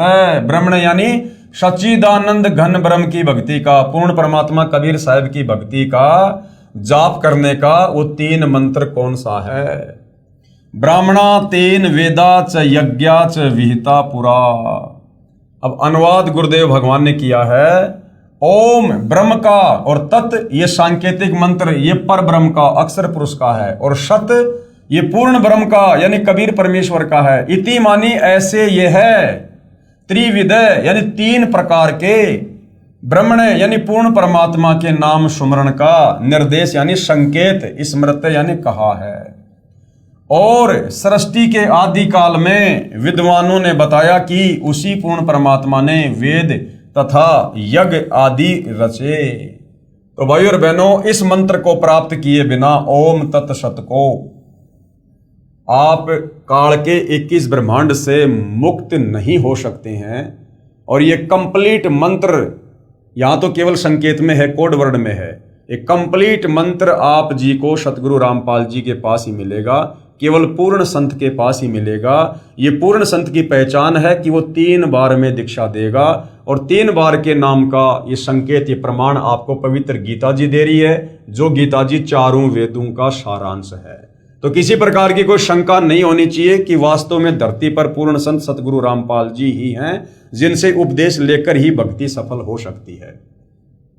बाकी बहुत सारे गुरु मिलेंगे आपको, ओम तत्सत ऐसा जाप मंत्र देने वाले। उनके शिष्य ओम तत्सत जाप करते रहते हैं, चाहे पूरी जिंदगी करते रहो, कोई बदलाव नहीं मिलेगा आपको उनके जीवन में, उनकी क्रिया में, उनके स्वभाव में, उनके खान पान में, उनके विचारों में। क्योंकि ये मंत्र है ही नहीं, ये कंप्लीट नहीं है, ये तो संकेत है, ये तो कोड वर्ड में है। क्योंकि गीता जी 4 वेदों का सार है, गीता जी 4 वेदों का संक्षिप्त रूप है, इसलिए संकेतों में है। और संकेतों को वो तत्वदर्शी संत ही समझा सकता है। संख्या नंबर 822 सामवेद उतार्चिक अध्याय 3 खंड नंबर 5 श्लोक नंबर 8 सतगुरु रामपाल जी द्वारा भाषा भाष्य। अब यहां पर क्या लिखा हुआ है, ये श्लोक आप जियों के सामने है भाइयों और बहनों। प्रत्येक शब्द का गुरुदेव ने यहां पर हिंदी में अनुवाद भी किया हुआ है। हम सीधा सीधा इसके भावार्थ पर चलेंगे कि ये श्लोक हमें क्या समझाना चाहता है। भावार्थ इस मंत्र में स्पष्ट किया है कि पूर्ण परमात्मा कबीर अर्थात कबीर मानव शरीर में गुरु रूप में प्रकट होकर प्रभु प्रेमियों को 3 नाम का जाप देकर सत्य भक्ति कराता है। अब देखिएगा भाइयों और बहनों, यहां पर यह भी क्लियर हो जाएगा कि कबीर परमात्मा स्वयं आते हैं सतलोक से चलकर भक्ति बताने, या किसी परम ज्ञानी संत को भेजते हैं। क्या लिखा है इस मंत्र में, यह स्पष्ट किया है कि पूर्ण परमात्मा कबीर अर्थात कबीर मानव शरीर में एक मनुष्य का चोला धारण करके और गुरु रूप में प्रकट होकर प्रभु प्रेमियों को, यानी परमात्मा चाहने वाली आत्माओं को, जो मंदिर मस्जिद चर्च गुरुद्वारों में भटकते रहते हैं भगवान के लिए, उनको 3 नाम का जाप देकर और सत्य भक्ति कराता है। कबीर परमात्मा स्वयं ही मानव रूप में प्रकट होकर, उनका शरीर आप और हमारे जैसा नहीं होता, दिखाई अवश्य देता है हमारे जैसा, परंतु उनका शरीर तेज पुंज का होता है, नूरी होता है, शब्द का होता है। तो वो कबीर परमात्मा खुद ही धरती पर प्रकट होकर सतगुरु की भूमिका करता है, तत्वदर्शी संत कहलाता है, जगत गुरु कहलाता है, और परमात्मा चाहने वाली आत्माओं को 3 बार में दीक्षा देता है। 3 बार में 3 मंत्रों का जाप देता है, जो वर्तमान में सतगुरु रामपाल जी के अलावा अन्य कोई संत नहीं देता है। तो यह प्रमाण सामवेद में भी है, तो इससे भी हमें पूर्ण संत की पहचान होती है। तथा उस मित्र भगत को पवित्र करके, यानी अपने ज्ञान से, भक्ति से उसको पवित्र करके, अपने आशीर्वाद से पूर्ण परमात्मा प्राप्ति करके पूर्ण सुख प्राप्त करवाता है, अर्थात उसका मोक्ष कर देता है और वो साधक सतलोक में चला जाता है। साधक की आयु यानी उम्र बढ़ाता है। यही प्रमाण गीता अध्याय 17 श्लोक 23 में है कि ओम तत्सत इति निर्देश ब्रह्मण त्रिविध समर्थ। भावार्थ है कि पूर्ण परमात्मा को प्राप्त करने का ओम, दूसरा तत् और तीसरा सत्य, ये मंत्र जाप सुमरण करने का निर्देश है। इस नाम को तत्वदर्शी संत से प्राप्त करो। गीता अध्याय 4 श्लोक 34, ये गीता ज्ञानदाता काल ब्रह्म खुद कह रहा है अर्जुन को कि अर्जुन, इस कंप्लीट आध्यात्मिक ज्ञान का, संसार की रचना का, सृष्टि रचना का मुझे भी ज्ञान नहीं है।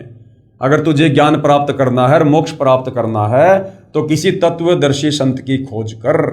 तो भाई और बहनों, आज धरती पर वह तत्वदर्शी संत सतगुरु रामपाल जी हैं। इस नाम को तत्वदर्शी संत से प्राप्त करो। तत्वदर्शी संत के विषय में गीता अध्याय 4 श्लोक नंबर 34 में कहा है। किसने कहा है? गीता जी का ज्ञान देने वाले इस ब्रह्म ने, इस काल ने, दुर्गा के पति ने, ब्रह्मा विष्णु महेश के पिता ने श्री कृष्ण जी के शरीर में प्रेत की भांति प्रवेश करके, और क्या कहा है? तथा गीता अध्याय नंबर 15 श्लोक नंबर 1 व 4 में तत्वदर्शी संत की पहचान बताई है। गीता जी अध्याय 15 और श्लोक 1 से 4 में तत्वदर्शी संत की, पूर्ण संत की पहचान बताई गई है तथा कहा है कि तत्वदर्शी संत से तत्व ज्ञान जानकर उसके पश्चात उस परम पद परमेश्वर की खोज करनी चाहिए। जहां जाने के पश्चात साधक यानी भगत लौटकर संसार में यानी काल के 21 ब्रह्मांडों में नहीं आते, अर्थात पूर्ण मुक्त हो जाते हैं। उसी पूर्ण परमात्मा से संसार की रचना हुई है। यानी वो तत्वदर्शी संत ही संसार रूपी उल्टे लटके उस पीपल के वृक्ष की व्याख्या करेगा जो आपने सृष्टि रचना सुनी, जिसमें सर्वप्रथम कबीर परमात्मा ने ऊपर के 4 अविनाशी लोकों की रचना की, अनामी लोक, अगम लोक, अलख लोक, शतलोक। उसके बाद में कबीर परमेश्वर ने इस काल को 21 ब्रह्मांड दिए, सतलोक से बाहर किया। उसके बाद अक्षर पुरुष को 7 संग ब्रह्मांड दिए और शतलोक से बाहर किया। इस प्रकार से कंप्लीट सृष्टि रचना को वो तत्वदर्शी संत ही बताएगा। ये पूर्ण संत की पहचान होती है, तत्वदर्शी संत की पहचान होती है। विशेष उपरोक्त विवरण से स्पष्ट हुआ कि पवित्र चारों वेद भी साक्षी हैं कि पूर्ण परमात्मा ही पूजा के योग्य है। उसका वास्तविक नाम कबीर देव अर्थात कबीर परमेश्वर है तथा 3 मंत्र के नाम का जाप करने से ही पूर्ण मोक्ष होता है। धर्मदास जी को तो परमेश्वर कबीर साहिब जी ने सार शब्द देने से मना कर दिया था तथा कहा था कि यदि सार शब्द किसी काल के दूत के हाथ पड़ गया तो बिचली पीढ़ी वाले हंस पार नहीं हो पाएंगे। जैसे कलयुग के प्रारंभ में प्रथम पीढ़ी वाले भगत अशिक्षित थे, यानी 650 साल पहले जो हम 64 लाख भगत थे वो अनपढ़ थे, अशिक्षित थे। तथा कलयुग के अंत में यानी इस कलयुग की बिचली पीढ़ी के समाप्त होने के बाद में कलयुग के अंत में लाखों साल बाद जो तीसरी जो पीढ़ी शुरू होगी तथा कलयुग के अंत में अंतिम पीढ़ी वाले भगत वो कृतघ्नी हो जाएंगे, वो भक्ति के योग्य नहीं रहेंगे।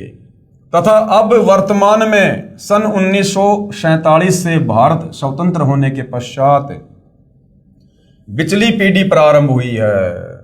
जिस दिन सतगुरु रामपाल जी इस धरती पर प्रकट हुए 8 सितंबर 1951 को, उस दिन से कलयुग की बिचली पीढ़ी शुरू हुई है और जब तक सतगुरु रामपाल जी रहेंगे ये कलयुग की बिचली पीढ़ी रहेगी। तो क्या कहा जा रहा है? अब वर्तमान में सन 1947 से भारत स्वतंत्र होने के पश्चात बिचली पीढ़ी प्रारंभ हुई है। सन 1951 में सतगुरु रामपाल जी महाराज को भेजा गया है, भेजा नहीं गया, सतगुरु रामपाल जी स्वयं सतलोक से चलकर आए हैं, प्रकट हुए हैं। अब सर्व भगत जन शिक्षित हैं, शास्त्र अपने पास विद्यमान है। अब यह सतमार्ग सत साधना पूरे संसार में फैलेगा तथा नकली गुरु तथा संत महंत छुपते फिरेंगे, क्योंकि भाइयों और बहनों इस ज्ञान के अलावा आने वाले कुछ ही वर्षों में धरती पर दूसरा ज्ञान नहीं रहेगा। सभी आत्माओं को परमात्मा की चाहत है, बेचारे भटक रहे हैं लेकिन कहीं शास्त्र अनुकूल साधना नहीं मिल रही और किसी प्रकार का आध्यात्मिक लाभ नहीं हो रहा। हर आदमी दुखी है, परेशान है, फिर भी परमात्मा की खोज में लगा हुआ है। अब सतगुरु रामपाल जी ने वो शत आध्यात्मिक ज्ञान दे दिया है, शास्त्र अनुकूल भक्ति दे दी है, सृष्टि रचना खोल के बता दी है, अपने प्रवचनों में सर्व धर्मों के सर्व धर्म शास्त्रों को खोल खोल के दिखा दिया है। और आप और हम सभी शिक्षित हैं, अनपढ़ नहीं हैं। ऊपर से विज्ञान का जमाना, टेक्नोलॉजी है, हर धर्म ग्रंथ को हर भाषा में ट्रांसलेट कर दिया गया है। मोबाइल में गूगल पे जाकर 2 मिनट में किसी भी श्लोक का कोई भी अर्थ हम देख सकते हैं, समझ सकते हैं। तो अब पूरा विश्व इन नकली संतों को छोड़ेगा और सतगुरु रामपाल जी की शास्त्र अनुकूल साधना को अपनाएगा, जिसके चलते ये जितने भी काल प्रेरित साधु संत महात्मा हैं जो केवल भक्ति मार्ग में रोड़ा ही अटकाते हैं, अब ये छुपते फिरेंगे। कहने का मतलब है अब इनके पास कोई भी जो है उपदेश प्राप्त करने के लिए नहीं जाएगा। इसलिए कबीर सागर जीव धर्मबोध बोध सागर पेज नंबर 1937 पर क्या लिखा है? धर्मदास तो ही लाख दुहाई, सार शब्द कहीं बाहर न जाई। सार शब्द बाहर जो परी है, बिचली पीढ़ी हंस नहीं तरी है। 650 साल पहले कबीर परमात्मा जब बनारस के काशी में आए थे, 120 वर्ष उन्होंने लीला में जीवन में लीला करके हमें ज्ञान समझाया। तो धर्मदास जी जो एक अच्छी आत्मा थी, वो कबीर परमेश्वर जी के भगत हुए हैं, उनके परम भगत हुए हैं, और धर्मदास जी के माध्यम से परमात्मा ने कबीर सागर लिखवाया है। तो धर्मदास जी को कबीर परमात्मा कह रहे हैं कि धर्मदास, मैंने तुझे जो ये सारनाम दे दिया है, इस सारनाम को तू आगे किसी को मत बता देना।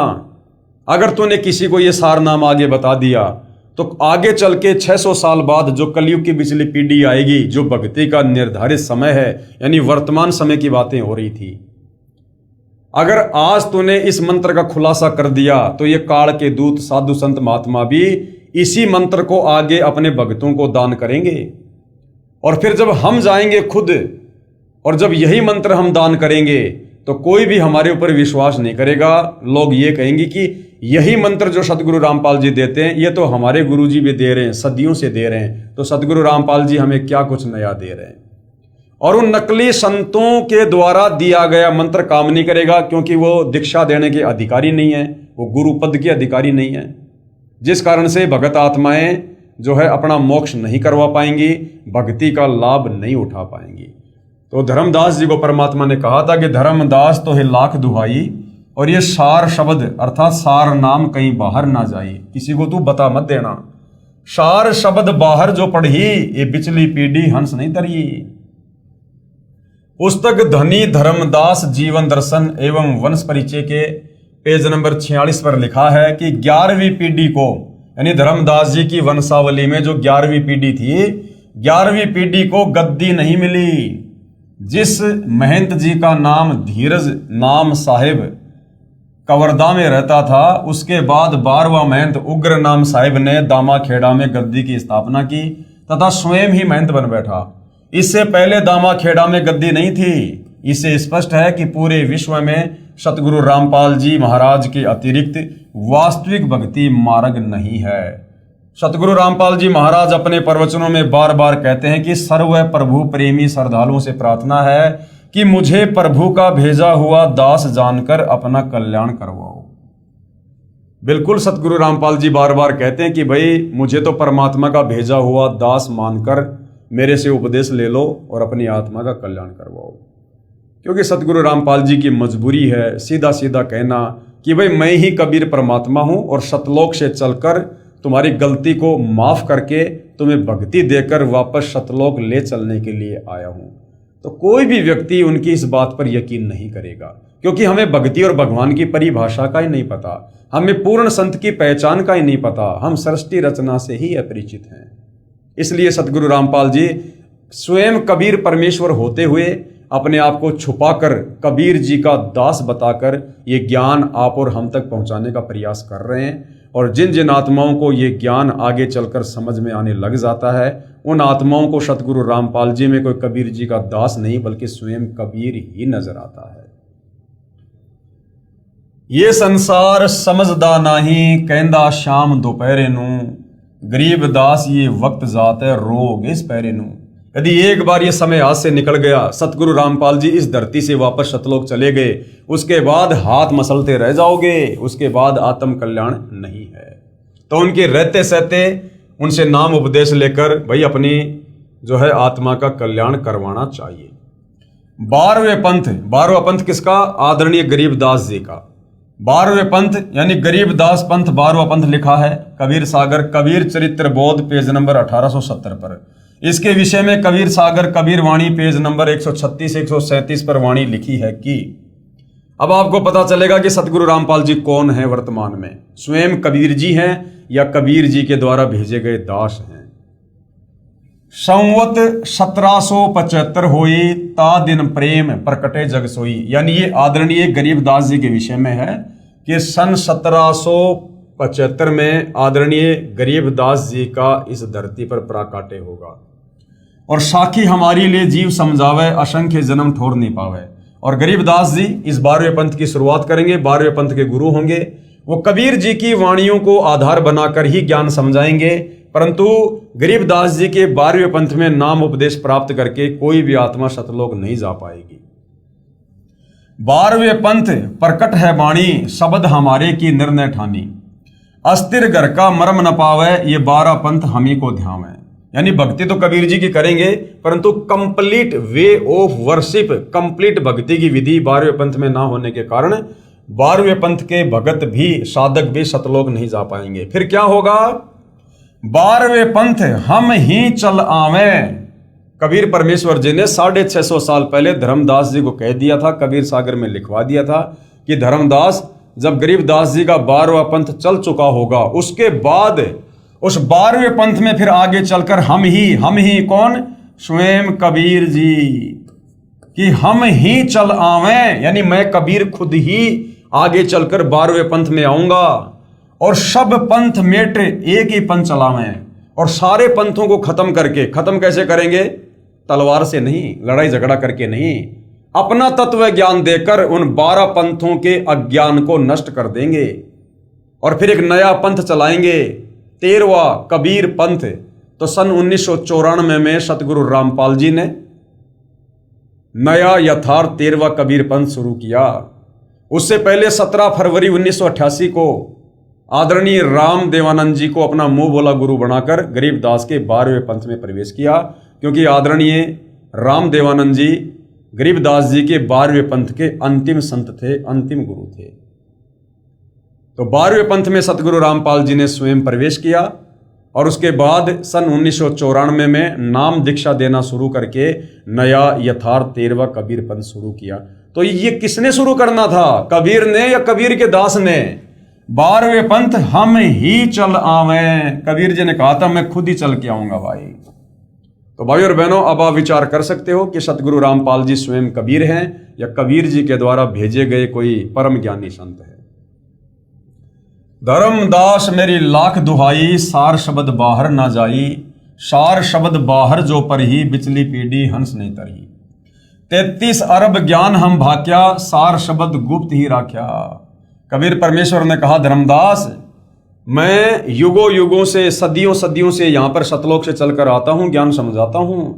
सतयुग में आया, त्रेता में आया, द्वापर में आया और मैंने 33 अरब वाणियां बोली हैं, यानी इतना ज्ञान मैंने यहाँ पर बोल दिया जीवों को समझाने के लिए।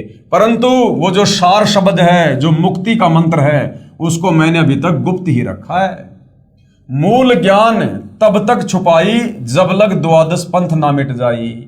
उस सार नाम को, उस सार शब्द को उस समय तक छुपा के रखना है जब तक ये 12 पंथ जो काल के द्वारा चलाए गए थे, जब तक ये 12 पंथ समाप्त ना हो जाएं। तो भाई और बहनों, अब ये सारे पंथ समाप्त हो चुके हैं।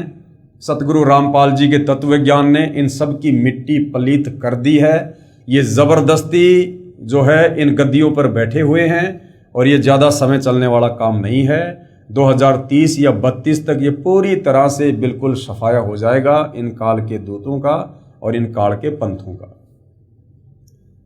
यहां पर साहिब कबीर जी अपने शिष्य धर्मदास जी को समझाते हैं कि संवत 1775 में मेरे ज्ञान का प्रचार होगा, जो 12वां पंथ होगा। 12वें पंथ में हमारी वाणी प्रकट होगी, लेकिन सही भक्ति मार्ग नहीं होगा। फिर क्या होगा? फिर 12वें पंथ में हम ही चलकर आएंगे, यानी हम कबीर स्वयं ही चलकर आएंगे। 650 साल पहले कबीर जी ने धर्मदास जी को कह दिया था। तो भाई कबीर परमात्मा है और परमात्मा का वचन कभी झूठा नहीं हो सकता। और सभी पंथ मिटाकर केवल एक पंथ चलाएंगे। लेकिन धर्मदास, तुझे लाख सौगंध है कि ये सार शब्द किसी कुपात्र को मत दे देना, नहीं तो बिचली पीढ़ी के हंस यानी भगत पार नहीं हो सकेंगे। इसलिए जब तक 12 पंथ मिटाकर एक पंथ नहीं चलेगा, तब तक मैं ये मूल ज्ञान छिपा के रखूंगा। संत गरीबदास जी महाराज की वाणी में नाम का महत्व। नाम अभय पद ऊंचा, संतो नाम अभय पद ऊंचा, राम दुहाई साच कह तू सतगुरु से पूछा। कहे कबीर पुरुष बरियाम, गरीबदास एक नौका नाम। जिस प्रकार समुद्र से नौका पार करती है, उसी प्रकार इस काल के समुद्र से, भवसागर से हमें नाम रूपी नौका ही, जो सतगुरु से उपदेश प्राप्त करके लेंगे, उसी से हम पार होंगे, यानी मोक्ष होगा। नाम निरंजन नीका, संतो नाम निरंजन नीका, तीर्थ व्रत थोतरे लागे, जब तब संजम फीका। गज तूरक पाल की अर्था, नाम बिना सब दान व्यर्था। कबीर नाम गहे सो संत सुजाना, नाम बिना जग उर्जाना, ताही ना जाने ये संसारा, नाम बिना सब जम के चारा। उस वास्तविक सार नाम सार शब्द के बिना सब यहां पर काल की खुराक ही बनकर रहेंगे। संत नानक जी की वाणी में नाम का महत्व। नानक नाम चढ़दी कला, तेरे भाणे सरबत दा भला। नानक दुखिया सब संसार, सुखिया सोए नाम आधार। जाप ताप ज्ञान सब ध्यान, सठ शास्त्र सिमृत व्याख्यान। जोग अभ्यास कर्म धर्म सब क्रिया, सकल त्यागवण मध्य फ्रिया। अनेक प्रकार किए बहु यतना, दान पुण्य होमे बहु रत्ना। शीश कटाए होमे कर राती, व्रत नेम करे बहु भांति। नहीं तुल्य राम नाम विचार, नानक गुरुमुख नाम जपिए एक बार। परम पूज्य कबीर साहेब कबीर देव की अमृतवाणी में नाम की महिमा। संतो शब्दई शब्द बखाना। हम इसका जो सरलार्थ है वो आगे पढ़ेंगे, पहले क्या वाणी है उसको हम पढ़ते हैं। संतो शब्दई शब्द बखाना, यानी सब संतों ने नाम की महिमा गाई है। शब्द फांस फंसा, सब कोई शब्द नहीं पहचाना। लेकिन झूठे शब्दों के चक्कर में ओम नमः भागवते वासुदेवाय नमः, जय जय राम हरे राम, राधे राधे श्याम मिला दे, ओम नमः शिवाय, इन झूठे नाम जाप के चक्कर में पूरा संसार उलझा हुआ है। कोई शब्द नहीं पहचाना। वो वास्तव में शब्द, वो मंत्र, वो गीता अध्याय 17 श्लोक 23 का ओम तत्सत, वो वास्तविक मंत्र आज तक कोई नहीं समझ पाया, कोई प्राप्त नहीं कर पाया, और उसके बिना मुक्ति नहीं हो सकती। और वो मंत्र अब वर्तमान में कंप्लीट सतगुरु रामपाल जी से उपदेश प्राप्त करके ही आप जी ले सकते हो, लाभ उठा सकते हो। प्रथम ही ब्रह्म स्वयं इच्छा ते पांचों शब्द उचारा, सोहम निरंजन निरंकार शक्ति और ओंकारा। पांचों तत्व प्रकृति तीनों गुण उपजाया, लोक दीप चारों खान 84 लख बनाया। इस सृष्टि रचना में सब कुछ आप जियों को बता दिया गया है कि किस प्रकार से ये पांचों तत्व इस काल में कूर्म के मुकुट से प्राप्त किए, और 5 तत्व से इसने किस ब्रह्मांड में अपनी रचना की। और ये प्रकृति यानी इसकी पत्नी है दुर्गा, और तीनों गुण उपजाया, यानी इस प्रकृति से इस काल ने शारीरिक संबंध बना के पति पत्नी व्यवहार करके तीनों गुण उपजाया। ये ब्रह्मा विष्णु महेश एक एक गुण से युक्त हैं। रजगुण ब्रह्मा, सतगुण विष्णु, तमगुण शंकर। लोक दीप चारों खान 84 लख बनाया, शब्दई काल कलंदर कहिए शब्दई भरम भुलाया। 5 शब्द की आस में सर्वस्व मूल गवाया। इस काल के जो 5 नाम है, इन 5 नामों को जाप करके इंसान कभी भी यहां से मुक्त नहीं हो सकता। शब्दई ब्रह्म प्रकाश मेट के बैठे मुंदे द्वारा, और शब्दई निर्गुण शब्दई सरगुण शब्दई वेद पुकारा। शुद्ध ब्रह्म काया के भीतर बैठ करे स्थाना, ज्ञानी योगी पंडित और सिद्ध शब्द में उलझाना। 5 ही शब्द 5 हैं, मुद्रा काया बीच ठिकाना। जो जिह संक आराधन करता, सोती ही करत बखाना। शब्द निरंजन चांचरी मुर्दा है, नैनन के माही। ताको जाने गोरख योगी, महातेज तप माही। शब्द ओंकार भूंचरी मुद्रा, त्रिकुटी है अस्ताना। व्यास देव ताही पहचाना, चांद सूर्य तिही जाना। सोहम शब्द अगोचरी मुद्रा, भंवर गुफा स्थाना। सुखदेव मुनि ताही पहचाना, सुन अनहद को काना। शब्द ररंकार खेचरी मुर्दा, 10वें द्वार ठिकाना। ब्रह्मा विष्णु महेश आदि लो ररंकार पहचाना। शक्ति शब्द ध्यान उन्मनी मुद्रा, बसे आकाश स्नेही। झिलमिल झिलमिल जोत दिखावे, जाने जनक विदेही। 5 शब्द 5 हैं, मुद्रा सो निश्चय कर जाना। आगे पुरुष पुराण नी अक्षर, तिनकी खबर न जाना। 9 नाथ 84 सिद्ध, लो 5 शब्द में अटके। और मुद्रा साध रहे गट भीतर, फिर औंधे मुंह लटके। 5 शब्द 5 हैं मुद्रा, लोक दीप यमजाला। कहे कबीर अक्षर के आगे नी अक्षर का उजियाला।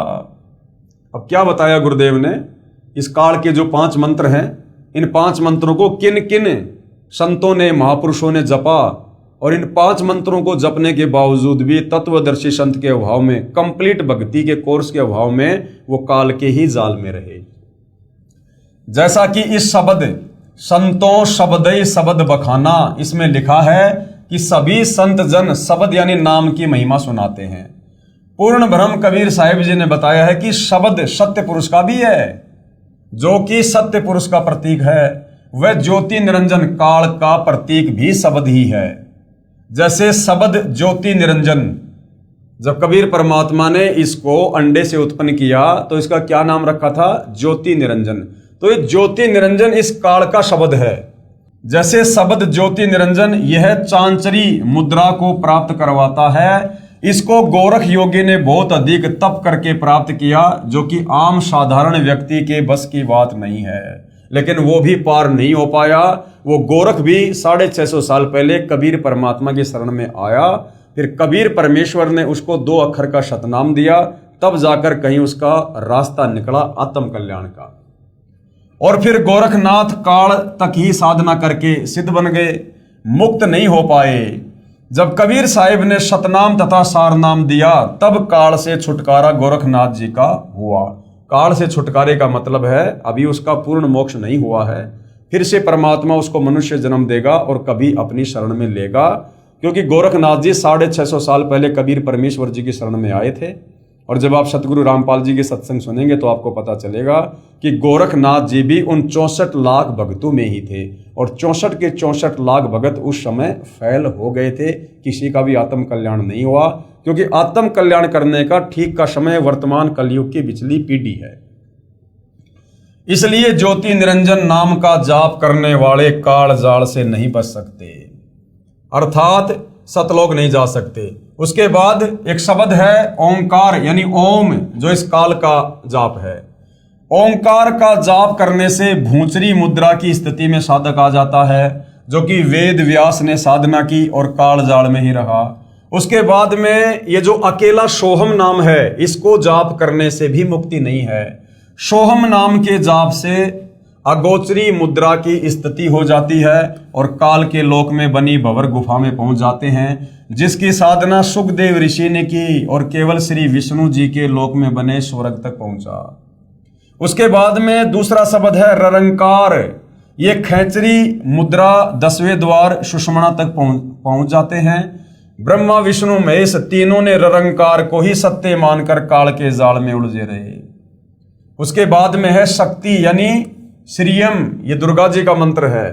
श्रीयम शब्द ये उन्मनी मुद्रा को प्राप्त करवा देता है, जिसको राजा जनक ने प्राप्त किया, परंतु मुक्ति नहीं हुई। कई संतों ने 5 नामों में शक्ति की जगह सत्य नाम जोड़ दिया है, जो कि सत्य नाम कोई जाप नहीं है। सतनाम कोई जाप नहीं है।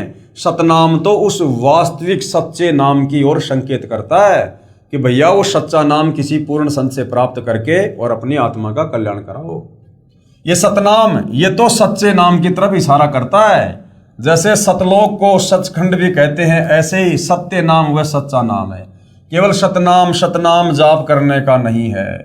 इन 5 शब्दों की साधना करने वाले 9 नाथ तथा 84 सिद्ध भी इन्हीं तक सीमित रहे, यानी काल तक सीमित रहे, मोक्ष नहीं हुआ।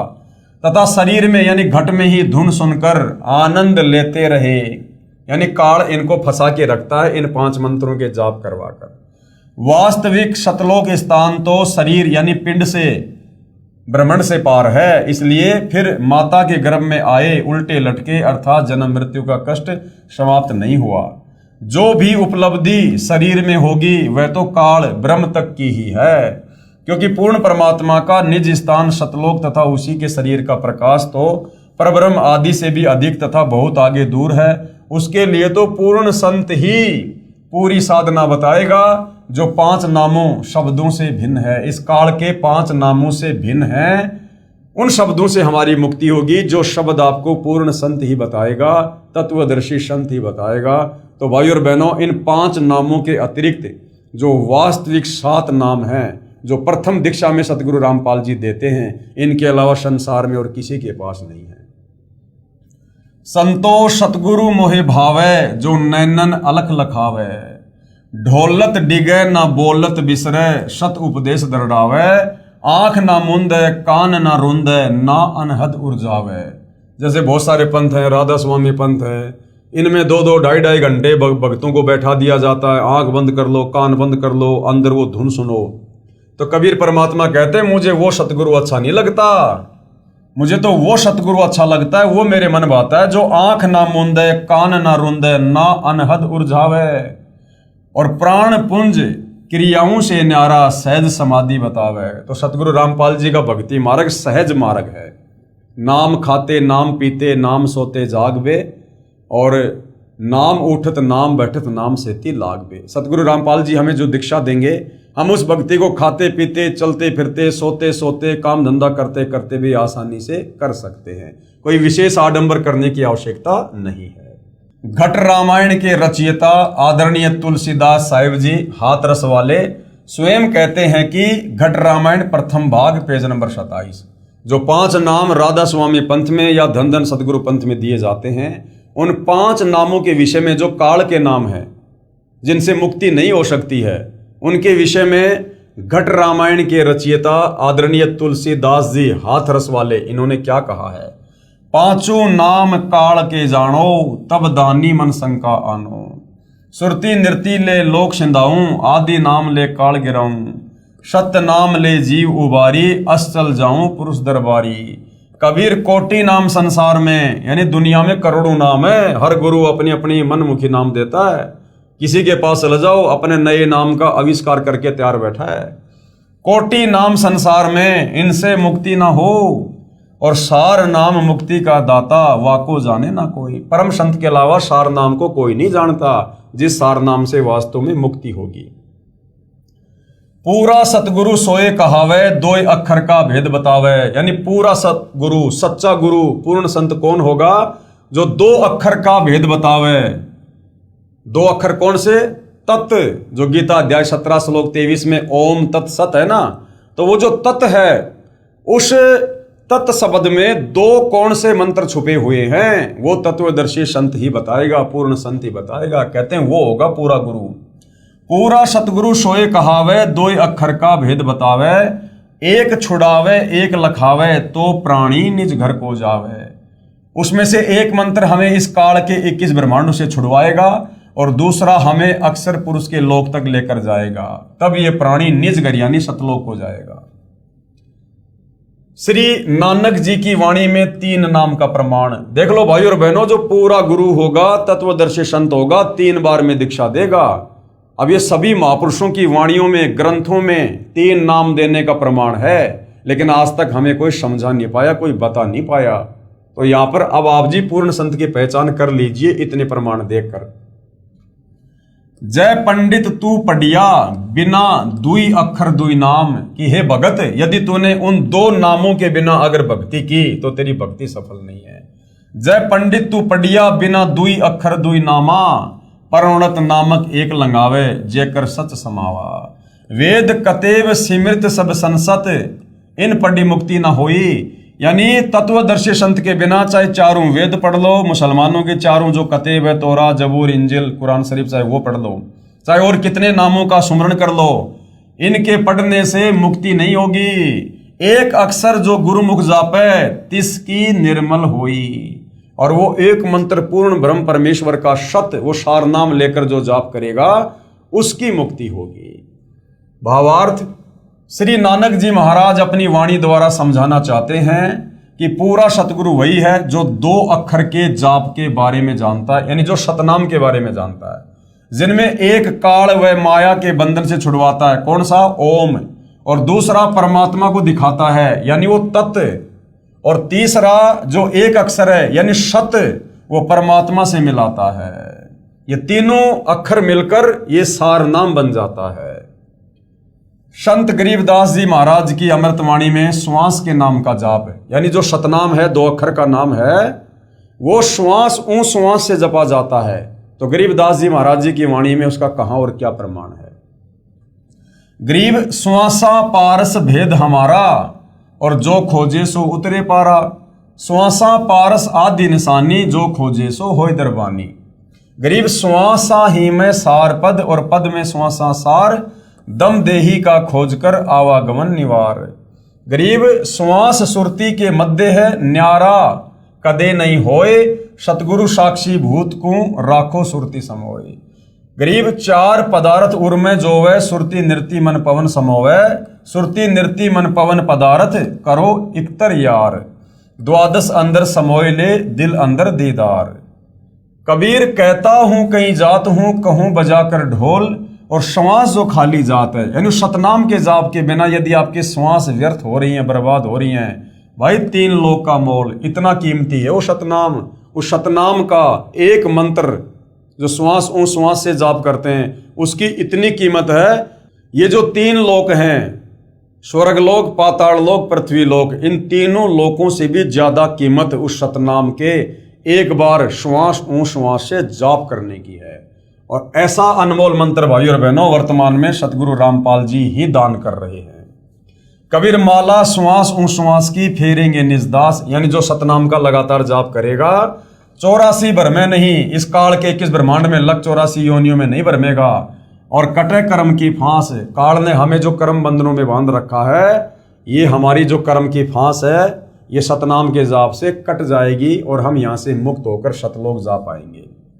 श्री नानक देव जी की वाणी में प्रमाण, चहूं का संग चहूं की मीत, जामे चार हटावे नित, मन पवन को राखे बंद, लह त्रिकुटी त्रिवेणी संध, अखंड मंडल में सुन समाना, मन पवन सचखंड टिकाना। पूर्ण सतगुरु वही है जो 3 बार में नाम दे और श्वास की क्रिया के साथ सुमरण का तरीका बताए, तभी जीव का मोक्ष संभव है। जैसे परमात्मा सत्य है, ठीक उसी प्रकार परमात्मा का साक्षात्कार व मोक्ष प्राप्त करने का तरीका भी आदि अनादि व सत्य है, जो कभी नहीं बदलता। गरीबदास जी महाराज अपनी वाणी में क्या कहते हैं, भक्ति बीज पलटे नहीं, युग चाही असंख्य, साई सिर पर राखियो 84 नहीं संख, गीसा आए एको देश से उतरे एको घाट, समझों का मार्ग एक है और मूर्ख 12 बाट। कबीर भक्ति बीज पलटे नहीं, आन पड़े बहुझोल, जय कंचन बिष्टा पड़े घटे न ताका मोल। क्या कह रहे हैं गुरुदेव, बहुत से महापुरुष सच्चे नामों के बारे में नहीं जानते, वे मनमुखी नाम देते हैं जिससे न सुख होता है और न ही मुक्ति होती है। कोई कहता है तप हवन यज्ञ आदि करो, वे कुछ महापुरुष आंख कान और मुंह बंद करके अंदर ध्यान लगाने की बात कहते हैं, जो कि यह उनकी मनमुखी साधना है, शास्त्रों के विरुद्ध है। गीता अध्याय 16 श्लोक नंबर 23 के अनुसार ये शास्त्र विधि को त्याग कर किया जाने वाला मनमाना आचरण है, जिससे ना कोई सुख होता, ना कोई सिद्धि होती और ना मुक्ति होती। जबकि कबीर साहिब, संत गरीबदास जी महाराज, श्री नानक देव जी आदि परम संतों ने सारी क्रियाओं को मना करके केवल एक नाम जाप करने को ही कहा है। एक नास्त्रदमस नामक भविष्य वक्ता था, जिसकी सर्व भविष्यवाणियां सत्य हो रही हैं, जो लगभग 400 वर्ष पहले लिखी व बोली गई थी। उसने कहा है कि सन 2006 में एक हिंदू संत प्रकट होगा, अर्थात सन 2006 में भाइयों और बहनों करोथा कांड हुआ, जिससे सतगुरु रामपाल जी विशेषकर आध्यात्मिक क्षेत्र में चर्चा में आए, अर्थात संसार में उसकी चर्चा होगी। वह संत न तो मुसलमान होगा, न वह ईसाई होगा, वह केवल हिंदू ही होगा। उस द्वारा बताया गया भक्ति मार्ग सर्व से भिन्न, यानी उसका ज्ञान तत्व ज्ञान शास्त्र अनुकूल होगा, सभी संत महात्माओं के मतलब विपरीत होगा सत्य। लेकिन वर्तमान में जो साधु संत महात्मा शास्त्रों के विरुद्ध ज्ञान दे रहे हैं, उनके अज्ञान के विरुद्ध होगा, तथा तथ्यों पर आधारित होगा, यानी शास्त्रों पर आधारित ज्ञान होगा, मनमुखी नहीं होगा। उसको ज्ञान में कोई पराजित नहीं कर सकेगा। सन 2006 में उस संत की आयु 50 व 60 वर्ष के बीच होगी। सतगुरु रामपाल जी महाराज का लेखक ने यहाँ पर जन्म लिखा है, लेकिन हमारी दृष्टि में यहाँ पर सतगुरु रामपाल जी महाराज का प्राकाट्य 8 सितंबर सन 1951 को हुआ। जुलाई सन 2006 में सतगुरु रामपाल जी की जो सांसारिक लीला में आयु है वो ठीक 55 वर्ष की बनती है, जो भविष्यवाणी अनुसार सही है। यानी नास्त्रदमस ने जो भविष्यवाणी एक हिंदू संत को लेकर की है, वो शब्दा शब्द सतगुरु रामपाल जी पर ही सटीक बैठती है, खरी उतरती है और किसी धर्म गुरु पर नहीं उतरती है। उस हिंदू संत द्वारा बताए गए ज्ञान को पूरा संसार स्वीकार करेगा, धीरे धीरे कर भी रहा है, 2030 तक पूरा संसार स्वीकार कर लेगा। उस हिंदू संत की अध्यक्षता में सर्व संसार में भारतवर्ष का शासन होगा तथा उस संत की आज्ञा से सर्व कार्य होंगे। उसकी महिमा आसमानों से ऊपर होगी। नास्त्रदमस द्वारा बताया सांकेतिक सतगुरु रामपाल जी महाराज है, जो सन 2006 में विख्यात हुए। भले ही अनजानों ने बुराई करके प्रसिद्ध किया, यानी क्रोथा कांड करवा के उनको प्रसिद्ध किया, परंतु संत में कोई दोष नहीं है। उपरोक्त लक्षण जो बताए हैं ये सभी तत्वदर्शी सतगुरु रामपाल जी महाराज में विद्यमान है। तो भाई और बहनों, आज का हमारा जो टॉपिक था पवित्र पुस्तक ज्ञान गंगा को लेकर, वो था पूर्ण संत की पहचान। कि पूर्ण संत की क्या पहचान होती है, हम कैसे पहचान करें। लाखों की संख्या में संत महात्मा मंडलेश्वर आचार्य शंकराचार्य बैठे हैं, सब अपने आप को और अपने ज्ञान को सर्वश्रेष्ठ बता रहे हैं कि मुक्ति का मार्ग केवल हमारे पास ही है, और मनमुखी साधना देते हैं, शास्त्रों के विरुद्ध ज्ञान बताते हैं, उनकी साधना से किसी प्रकार के कोई कर्म नहीं करते। तो पूर्ण संत की पहचान हमारे शास्त्रों में है। हिंदू धर्म के 4 वेद गीता जी में, मुसलमान धर्म की बाइबल में, ईसाइयों की कुरान शरीफ में, तौरेत में, जबूर में, और सिखों के गुरु ग्रंथ साहिब में। और आज आपको सर्व मुख्य धर्म ग्रंथों से दिखा दिया गया है, प्रमाणित कर दिया गया है कि पूर्ण संत के क्या लक्षण है, क्या पहचान है। और ये पहचान जो आपको इन धर्मशास्त्रों से प्रमाणित करके दिखाई है, बताई है, आज वर्तमान में मात्र सतगुरु रामपाल जी पर ही खरी उतरती हैं। तो भाई और बहनों, अब पूर्ण संत की पहचान करने में कोई देरी नहीं होनी चाहिए। आप और हम 184 योनियों के पशु पक्षी नहीं हैं जो हम चिंतन मनन नहीं कर सकते या हम समझ नहीं सकते। सर्व धर्मशास्त्र आप जियों के सामने रूबरू कर दिए गए हैं। आगे भी इस पवित्र पुस्तक ज्ञान गंगा से आपको बहुत कुछ भक्ति और परम संत के विषय में बताया जाएगा, समझाया जाएगा। यदि आपको ज्ञान धीरे धीरे समझ में आ रहा है तो आप जी पुस्तक के अलावा यूट्यूब पर जाकर सतगुरु रामपाल जी के सत्संग भी सुनिए, सृष्टि रचना को बार बार सुनिए, और सर्व धर्मशास्त्रों से प्रमाणित करके जो प्रवचन उन्होंने किए हैं आप उनको भी यूट्यूब पर सुन सकते हैं। और अति शीघ्र सतगुरु रामपाल जी से उपदेश प्राप्त करके अपनी आत्मा के कल्याण हेतु आगे बढ़िए। अन्यथा भाई और बहनों, यदि एक बार ये मनुष्य शरीर छूट गया, उसके बाद हमें ये काल 184 योनियों में डाल देगा। उसके बाद ना हम भक्ति करने के योग्य होंगे और ना हमें कोई भक्ति करवाने के लिए होगा। तो भाई और बहनों, तत्वदर्शी संत की शरण में आकर मर्यादा में रहकर भक्ति करने से यदि हमारी उम्र भी कम है या हमारी अकाल मृत्यु होनी लिखी है भाग्य में, तो जगत गुरु तत्वदर्शी सतगुरु रामपाल जी उस उम्र को भी एक्सटेंड कर देंगे, हमारी आयु को बढ़ा देंगे, क्योंकि स्वयं परमात्मा धरती पर प्रकट हैं, मानव रूप में, मानव चोले में। इनकी पहचान इनके सत्संग, इनके ज्ञान को सुन और समझ कर ही होगी। तो भाई और बहनों, हम तो निवेदन कर सकते हैं, प्रार्थना कर सकते हैं। बाकी आप भाई बहनों की खिदमत में, आपकी सेवा में रोजाना एक नया वीडियो लेकर पवित्र पुस्तक ज्ञान गंगा के ऊपर हाजिर हो रहे हैं। आगे आप ज्ञान समझेंगे या नहीं समझेंगे, ये आपके अपने भाग्य के ऊपर निर्भर है, आपके संस्कारों पर निर्भर है। तो परम संत सतगुरु रामपाल जी से प्रार्थना करते रहिए, उनसे सद्बुद्धि की भिक्षा मांगते रहिए और उनके इस अमृत ज्ञान को लगातार सुनते रहिए। उनके आशीर्वाद से ये ज्ञान एक दिन अवश्य समझ में आएगा और उपदेश लेकर अपनी आत्मा का कल्याण करवाइए। तो भाई और बहनों, आज के इस एपिसोड में केवल इतना ही। कल परमेश्वर की सेवा में फिर हाजिर होंगे। तब तक गुरुदेव भगवान हम सबको आज्ञा दे, आशीर्वाद दे, सद्बुद्धि दे, हमारा मार्गदर्शन करे। बंदी छोड़ सतगुरु रामपाल जी परमेश्वर जी की जय हो।